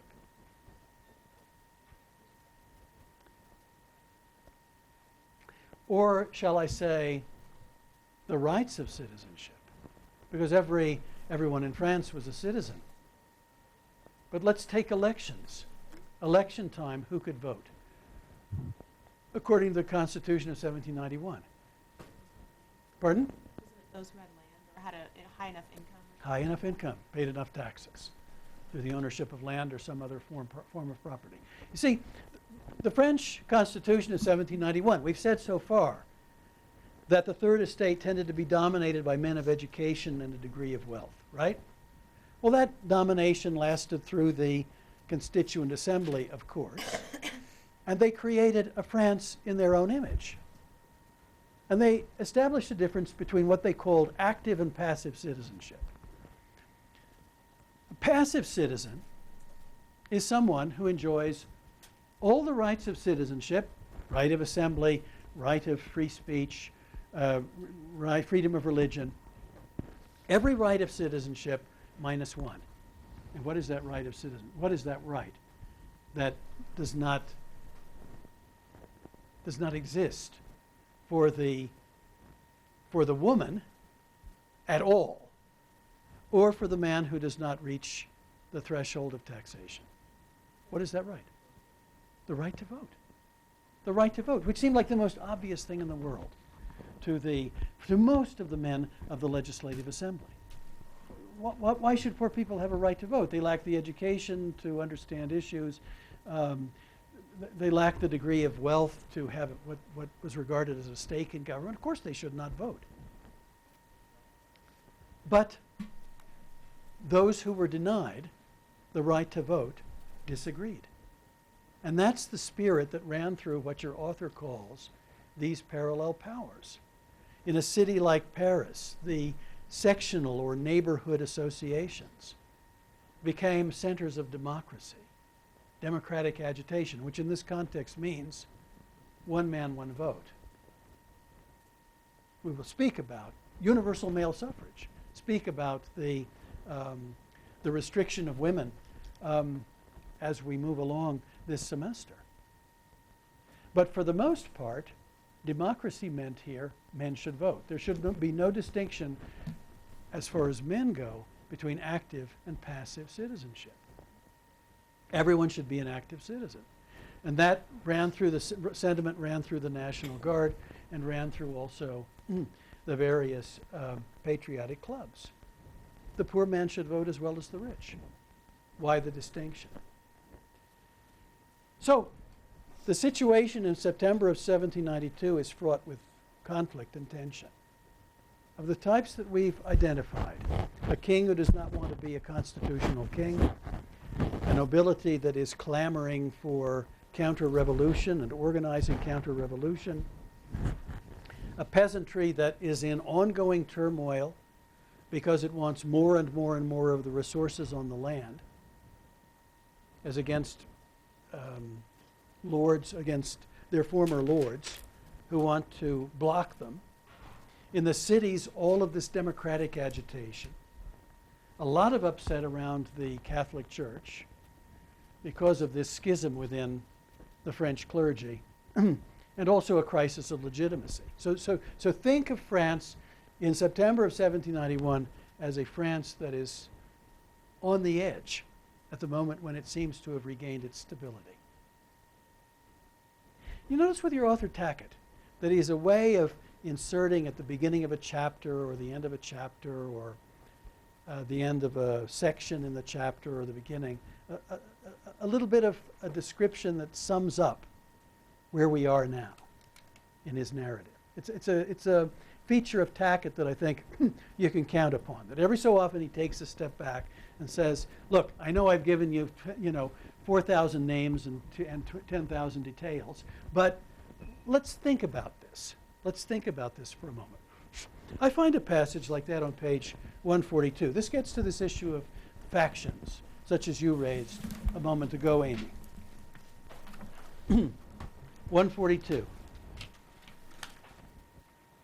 After the trauma and violence of the summer of 1791, caused by the king, who had the bad judgment not only to flee the revolution but be caught, the majority of the French undoubtedly hoped for a return of calm. Jumping down a bit, the ceremonies in Paris that September marking the king's acceptance of the new constitution. That he mentions those. Coulson described the boisterous joy and the resounding cries of "Long live the king."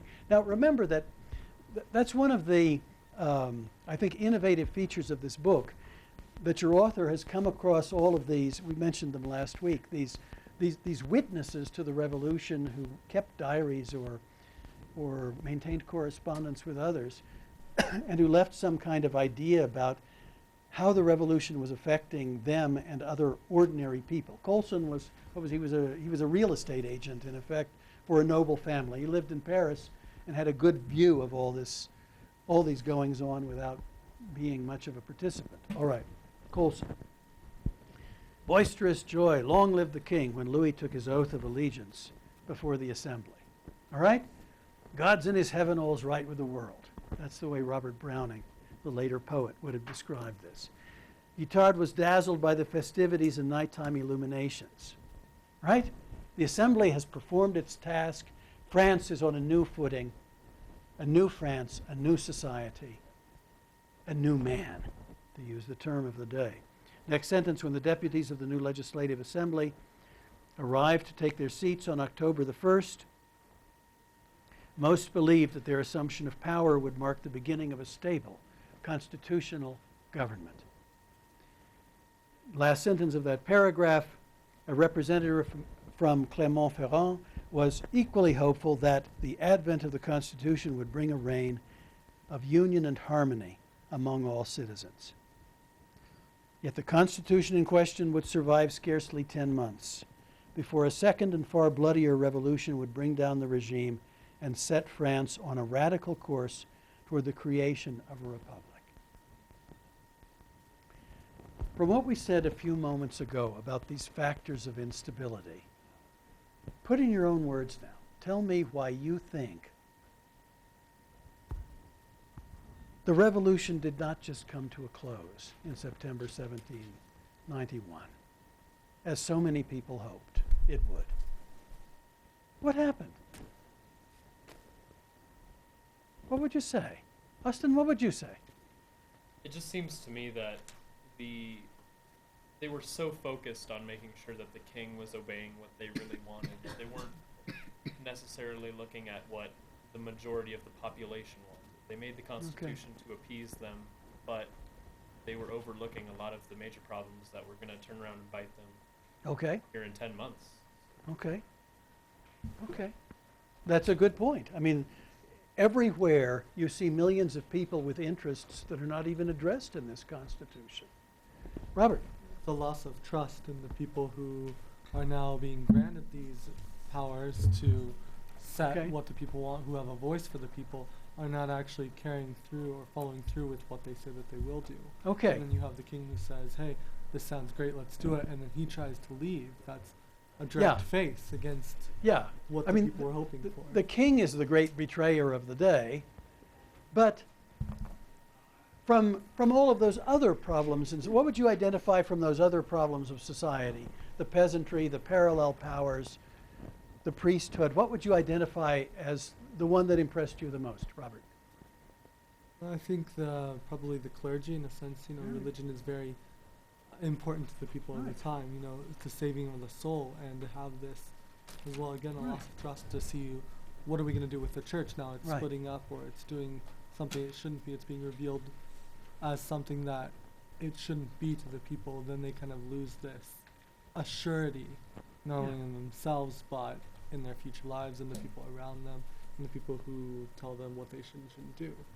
Good point. I mean, that came out of the blue. The assault upon church property did not come out of the blue.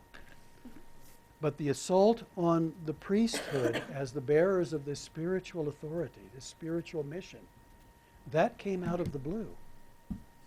And at first, it was as though there was almost a factor of paralysis at first as people took stock of this change. Years ago, I read a novel by the great French novelist Balzac. Wrote a string of novels called the Human Comedy, middle of the 19th century. Wrote one called Les Chouans, which deals with the uprising in the Vendée. And I don't remember very much about that novel at all, but I remember this one scene. The main characters, who are comfortable, educated people, are traveling somewhere in the west of France, and the sun is about to go down. They're in a forested region, and all of a sudden they come out upon a clearing. And to their amazement, there are thousands of ordinary people, men and women of the peasant class, who are about to receive the Mass, to hear the Mass told by a refractory priest. And that image, again, it's a novel from 50 years later, so take it as you will, but that image stuck with me as I think what Balzac captured. I mean, the event may have been imaginary, but what he captured was the spirit of counter-revolution, to the extent that counter-revolution is fueled by Catholicism. And it stuck with me all this time. Yeah, I mean, that's so, look across the map, look up and down the social order, which has hardly been banished in 2 short years, and you'll see tensions, uncertainty, stress. Yes? I think you got the counter-revolution on one side, but the revolution itself, it's like starting a boulder rolling downhill, and they tried to stop it halfway. Okay, we've got what we want, but all the people down here, the serfs, or all the peasants, and all this, people want full voting rights, are like, Yeah. No, we're not stopping it. Yeah. We still have there are so many issues they never Yeah. could have satisfied everybody's Yeah. wants. But Who- everybody's like, why aren't my rights being point. satisfied now? Excellent point. Whose idea is it that there should be a distinction at all between an active and a passive citizen? Yes. I was just going to say, actually, just add on to that point, and actually I agree with what Austin also said, was it seems like the revolution, they just didn't realize the breadth and the width and the depth of all of the issues that were going to come Yeah. forth. And then they tried to slap this constitution as a band-aid on these issues that are growing and multiplying and spiraling out of control. And the constitution is fundamentally inadequate to deal with those issues. Yeah. That's a good point. All those issues. Possible Joe. that people, the peasants in the countryside who felt like they weren't being represented, felt in some way they were represented through their clergy, their local clergy, and that's why they resented. They could feel that. They could feel that. I mean, if you will, many peasants developed a kind of dual approach in 1789. There were celebrations in peasant regions of the revolution. There were celebrations, these picnics that were popular picnics that were forever held, like we might compare them with a county fair or something like that. And peasants took part. But they expected that the priesthood would remain the priesthood. And the idea that some did and some didn't, and some had taken this oath and some hadn't taken that oath, and that created two separate forms of priesthood. And, the months would roll along, and the refractory priests were then denied access to their parish, or they might continue to live in the parish, but were denied the right to hold Mass, which was being supervised by some local municipal or district government. That all alienated ordinary people. It wasn't that they saw no good in the revolution, it's that all of a sudden they began to see bad as well. Yes? However miserable your life might be as a pastor, the church, you look forward to change in the civil government. The church provided where you're going to go beyond this. Okay. So you might have a miserable life here, but at least the church was going to provide you something beyond this life, and they wanted to hold on to that. Right. And that expectation could not be eliminated by a revolutionary decree over the span of a couple of years. So people wanted stability in their relationship to the priesthood, even if the property relations could be adjusted the way the revolutionaries adjusted them. All of a sudden, that crucial relationship was in doubt. There was a hand here. Whose was it? No? Okay, Austin. Would you say that some of this turmoil is almost inevitable with the topic of revolution? I believe that almost nothing is inevitable. But,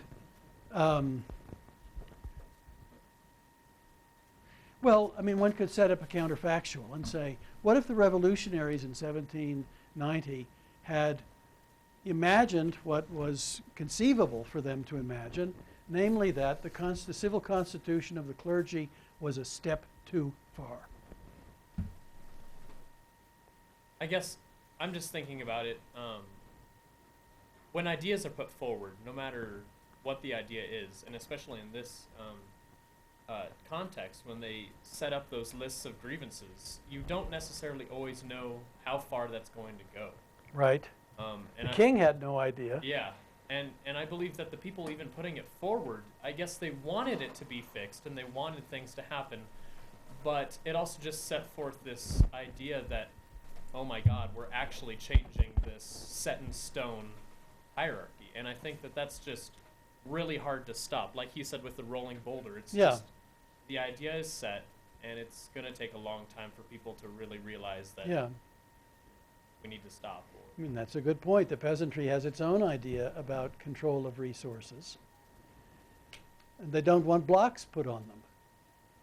The ordinary people, common people in the town, have their own idea about citizenship, and they don't want this distinction between active and passive. You'd have to imagine, look, none of these revolutionaries is to be compared to, Thomas Jefferson even. To say nothing of Lenin or Castro or any of the famous revolutionaries since. None of them knew quite what they were up to when they converged in Paris in 1789.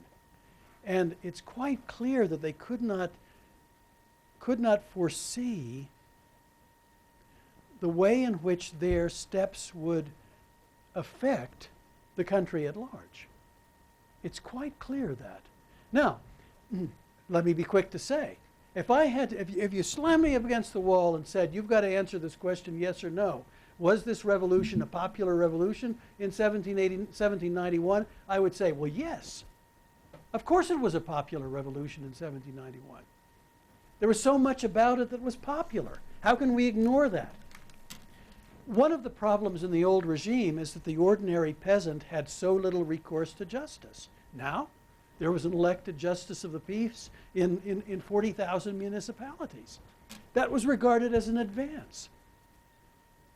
As far as the requirement that they compensate the Lord for the elimination of their various obligations, they just didn't do that. So, I mean, the revolution was all to the good from that standpoint. There were so many, and they took part in these festivities. They took part in, if they had peasants of any degree of property at all, they took part in elections. They served as justices of the peace. They served as local police. They served as National Guard. There's all kinds of evidence of massive involvement of millions of people in the revolution. What we're talking about here is a seed of doubt. And that seed of doubt would grow in part because of a factor we really haven't even considered yet, and that is that the revolutionaries themselves were afraid that it would grow. And that led to this outpouring of emotion on the part of, 1,000 men in Paris and their, supporters throughout the country. This doubt would grow. A refractory priest, he needs to be put under arrest. A refractory priest, he needs to be separated from his former parish. A refractory priest, he needs to be subject to deportation. He needs to be pulled out of his prison cell and executed. He needs to stand on the guillotine. And those are attitudes born of deep fear, deep emotion, that really dominated the steps that the revolutionaries would take after this mild constitution appeared in September of 1791. And that's why I think at this point we need to turn away from, with Tackett, we need to turn away from the obvious sources of conflict to the way in which people felt, the way they registered in their minds and hearts, the conflict. Consider now, for example, page 172. This is another one of these rich passages.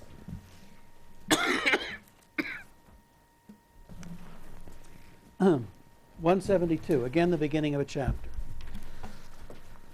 By the late spring of 1792, now mind you, we're only, let's say 7 or 8 months into the Constitution, the constitutional monarchy. The atmosphere in Paris and in many provincial towns across the nation had changed dramatically from that of just 3 years earlier. An erosion of the bonds of authority at all levels of society, coupled with the aggressive threats of counter-revolution, there's your factor, from across the Rhine and from reactionary newspapers within France itself, have produced feelings of nervousness and mistrust and a growing obsession with conspiracy. That became the watchword of the day. There's a conspiracy. The fervent belief in the possibility of change, the spirit of '89, was still very much present. But there was now a growing demand to push the revolution further, to expand the blessings of liberty and equality to include the entire male population, which we already know is an object of controversy. The emergence of radical militancy in Paris, closely allied with elements of the working classes, had injected politics with a new stridency and anger, right? Suddenly there's a kind of violent turn in the revolution, a violent turn in rhetoric that seems to presage real violence, physical violence, a willingness to resort to violence if necessary to ensure change and punish enemies. At the same time, the patriotic faithful, once so strongly united, had divided into warring factions, seemingly distrusting one another as much as they distrusted those who promoted counter-revolution. All such trends that had emerged from the very process of the revolution itself, would be enormously intensified through the outbreak of war and through a series of terrible betrayals by individuals whom patriots once thought they could trust, including Louis XVI. He says then that the events seem to, quote, rush forward with all the inexorable force of a classical tragedy toward the harrowing regime of the terror. We've got to talk about fear. We have to talk about resentment. We have to talk about the way this situation, this complex situation with all of its tensions and stresses, works upon the mind of revolutionary leadership.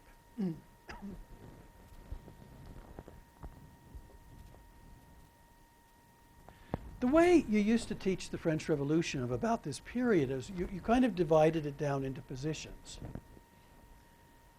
These are the people who favored the king. These are the people who thought they had to go along with the king.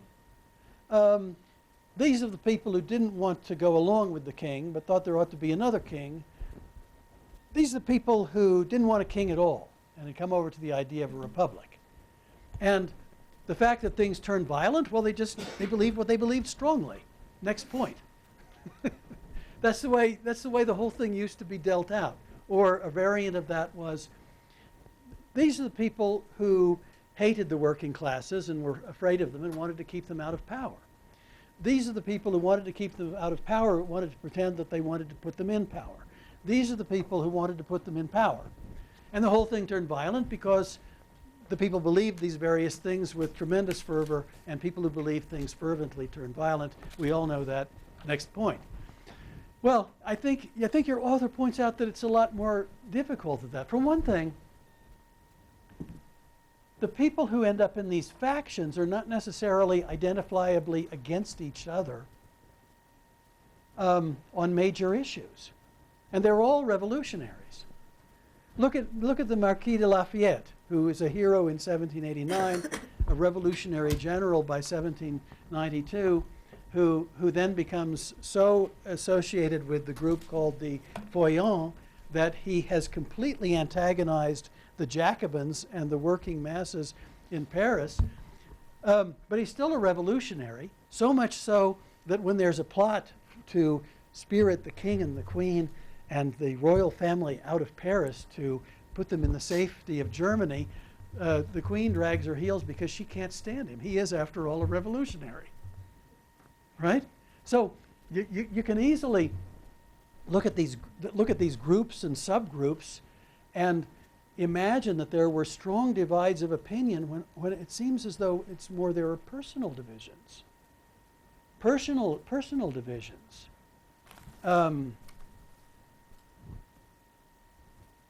These two factions of the Jacobins, for example, the so-called Girondins around Brissot, and the so-called Montagnards, which means those of the mountain, because they sat way up top in the assembly. And then the convention. That's where, I mean, those are easier to describe, I think, as personal disputes that came out of control. It's not clear to me that Brissot, for example, is any less a politician pandering to the popular masses than Robespierre. It's not clear to me, at least at the beginning, that Brissot is any less severe in his reaction to the monarch than Robespierre. And yet, within a year, Robespierre has led Brissot and Vergniaud and the other leaders of the Girondins to the guillotine. Explain to me this crazy situation. When differences of, I mean, look, what to do with the king after he's tried to bolt the country, and then a few months later he declares his allegiance to a constitution that makes him a constitutional monarch. Well, I don't know, but I assume that that's a complex situation, and rational people who support the revolution can have different opinions about what to do, right? I mean, it doesn't seem to me as though, oh, well, the necessary course is. I don't know what the necessary course is in there. And the men in the assembly had different opinions about it, but that didn't make any of them counter-revolutionaries or secretly in league with the plot in Germany to invade. No, no, no. They were just disagreeing about what to do in a difficult situation. You tell me now, what happens in a situation like that? Why do these people go at each other with such fury? Yes?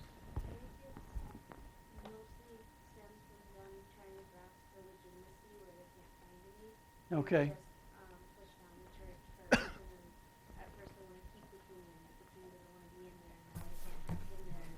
Yeah.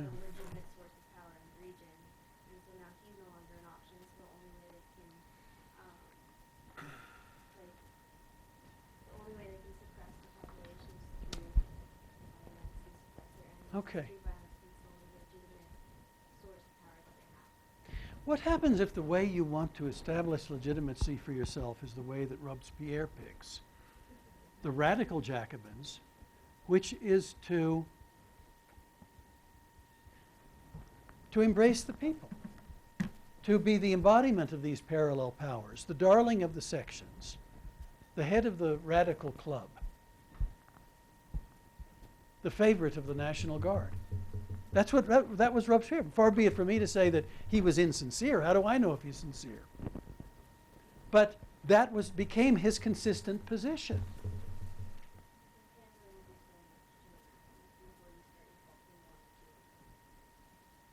Okay, well, he certainly did manage to insult the masses as well, but we've lavished so much attention on the Constitution of 1791. Let us not forget the Constitution of 1793. That was, in the way we've been using the term, a democratic constitution. And it was put forth by radical Jacobins who had come into power in the assembly. Brian and then Amy? If you're claiming to support the people, and the moderate Jacobists are claiming to support the people, they're drawing away your support. So you have to demonize them so the people no longer support them. All right. They have to know that Brissot is the heart of the counter-revolution. And your author points it out, and we could look at the passage, but they're called monsters. They're called demons. They're called vicious pawns of an aristocratic conspiracy, which in no case is anything that approaches the truth.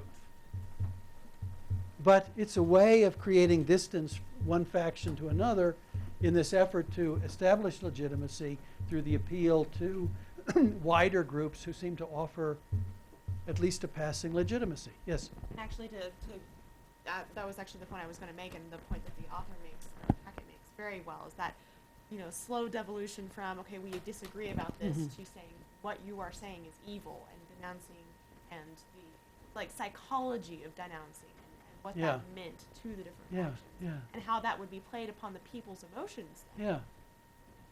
It's interesting. I mean, you mentioned, he does emphasize that the denunciation is a crucial practice within this culture of mutual suspicion that grows up in the assembly, and then, not only in the assembly, but in other revolutionary centers throughout the country, where all of a sudden, the person who's just taken a dim view of you is suddenly, behind he is sort of the front of the aristocratic conspiracy from Germany. Denounce him, throw him in prison. It becomes quite bizarre. It's a study in human nature. Our politicians in this country do not like each other, as becomes clear from time to time, but so far we haven't, descended quite into that. It's one of the reasons to study history, because you find people under circumstances that are so remote from anything that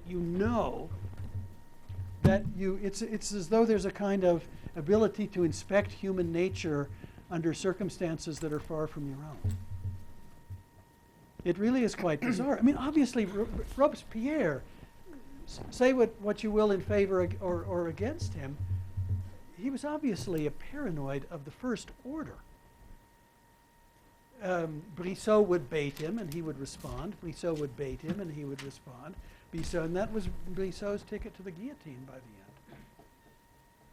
It's quite a picture, the denunciation. But your author points out, that was there from the first.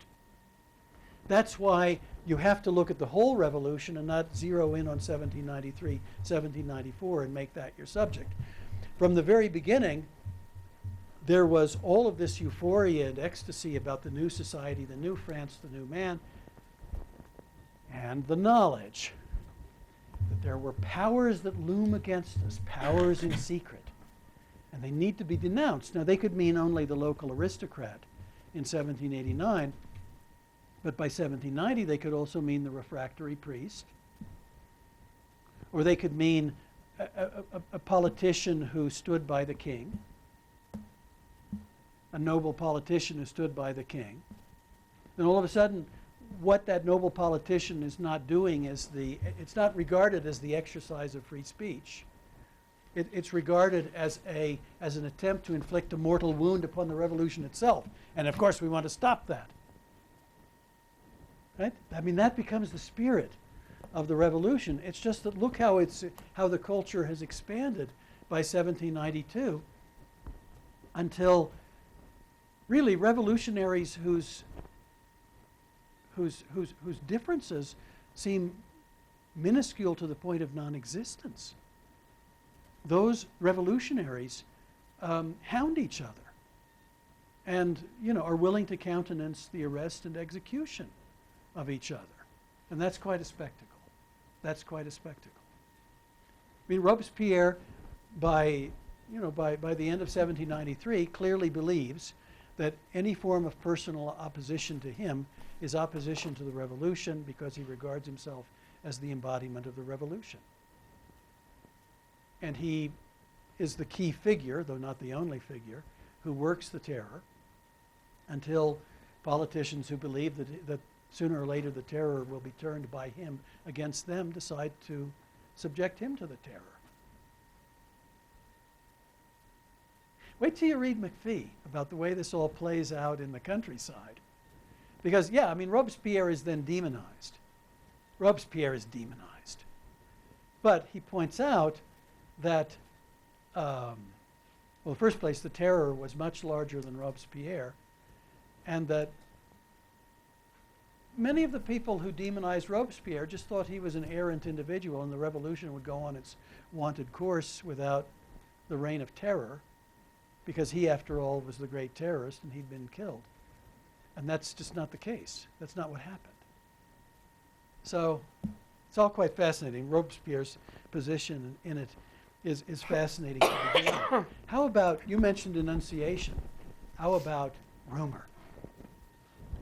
I mean, all of these commentators complain about the masses of people because they are so susceptible to rumor, but they're susceptible to rumor themselves.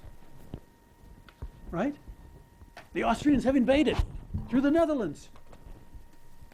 Before they do. There are plots by which aristocrats are going to liberate common thieves from our prisons, and they're going to stick. They have been given the charge to come around and stab ordinary citizens to death in their homes. Nights when all of Paris is illuminated because they expect this strike, which of course never happens, on the strength of rumor. I mean, we enter into an area of mass susceptibility to rumor, of mass panic that is not blocked but often shared by people in the positions of power. And without the understanding of emotions run amok, there really is no understanding of the revolution. Because you say, Brissot, Robespierre, a little bit of a difference on this issue, a little bit of a difference on that issue. Why would they be such mortal enemies? But in this atmosphere of terror now in the sense of fear, grave fear, that all becomes possible.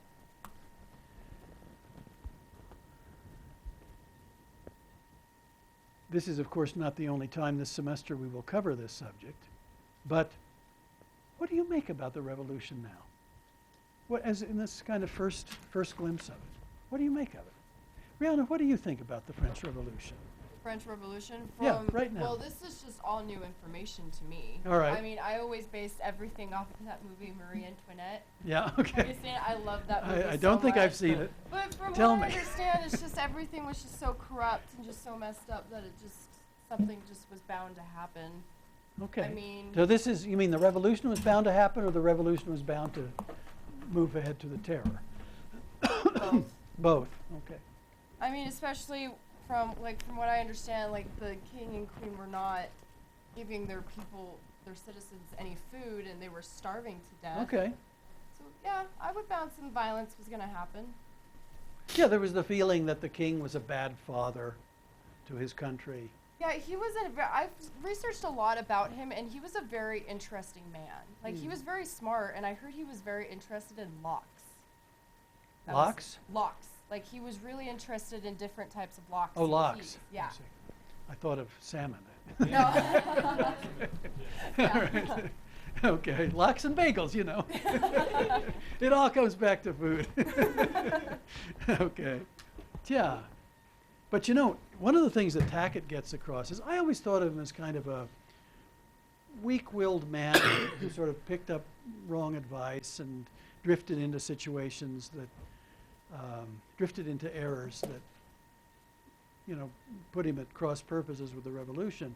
But he obviously is a man who had set his mind against the revolution, and was no fool. He had set his mind against the revolution in 1789, and he could be compelled into making concessions, but he never changed his opinion about the revolution.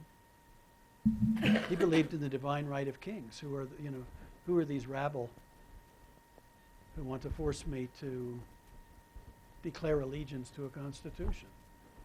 And so, I mean, the escape to Varennes, the famous escape to Varennes, that's his fault. You know, if it's a fault, that's his fault, not the fault of bad advisors.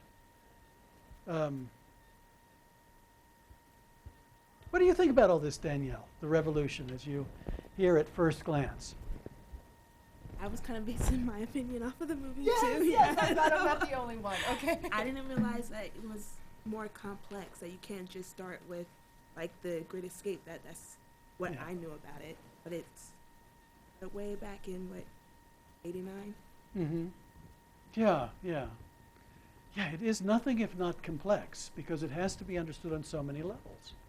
I mean, we can't forget material interests.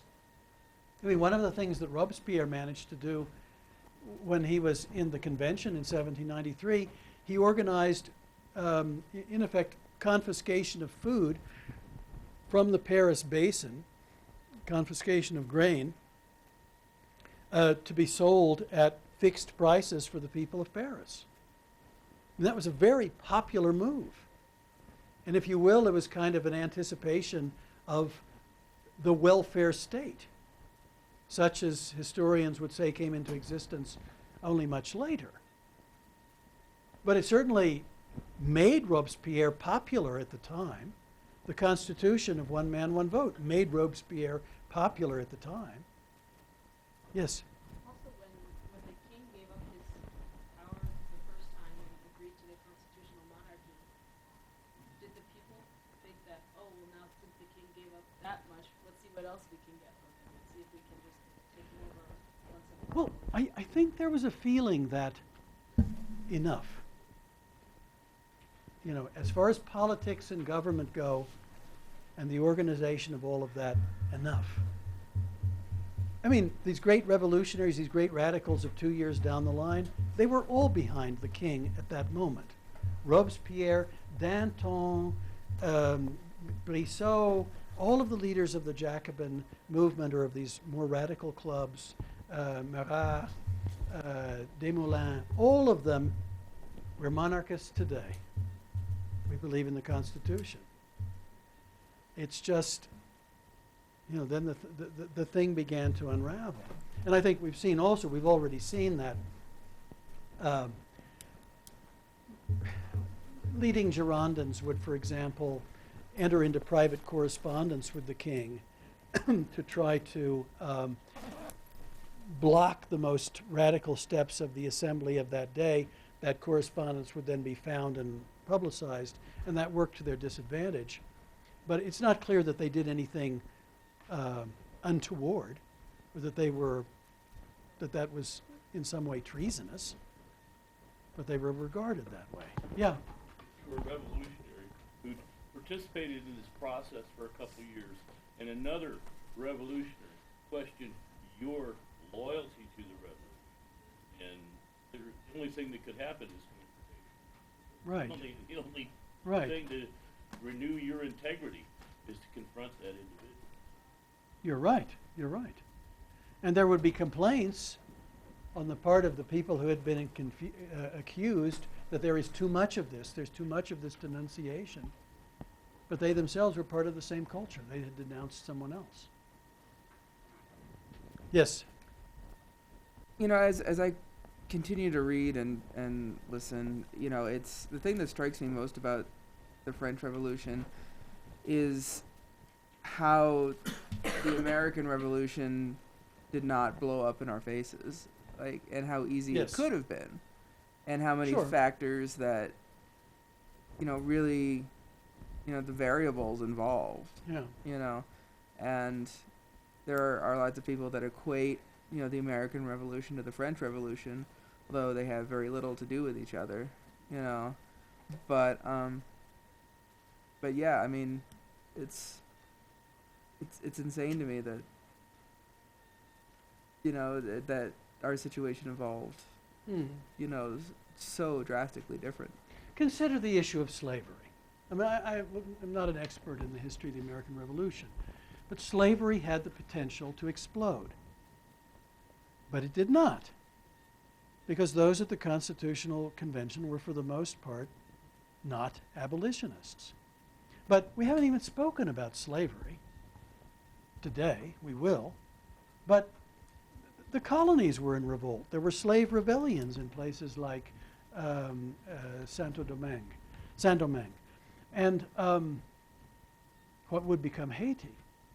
And by 1794, the revolutionaries in Paris had been pushed to the abolition of slavery. The abolition of slavery, not the slave trade, which was a more common step in this era, but the abolition of slavery. That simply as an indication of a kind of susceptibility to new ideas, radical ideas, that was characteristic of the French Revolution from the beginning. And we have occasion to talk more about that as a step later on in the semester. So when you think about the French Revolution, think of its complexity. But I picked Tackett as the lead book here, because I thought that's a good way to start.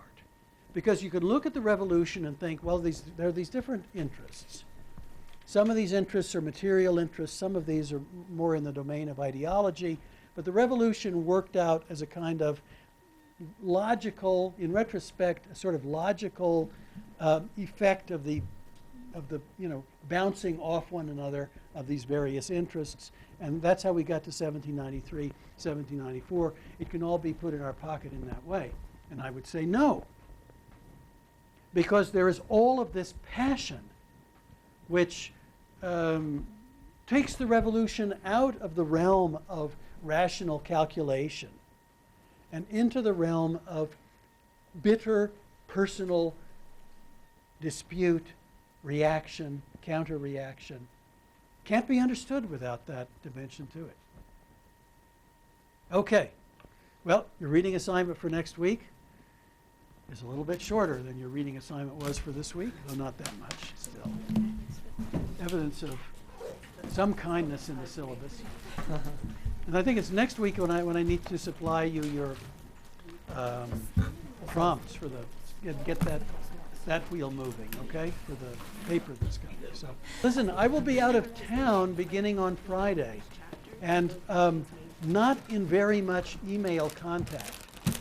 We're going on a family visit to see my elderly father, and I know that will not be on email very much of at all.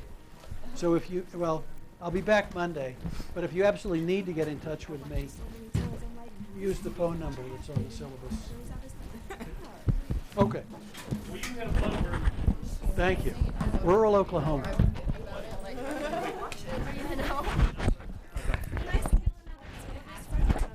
Yep, you can. And you don't even have to compensate me. Oh, good. Like those poor peasants. You'll give it Thank you. Bye-bye. Have a good weekend. Yeah, stay safe. Stay safe.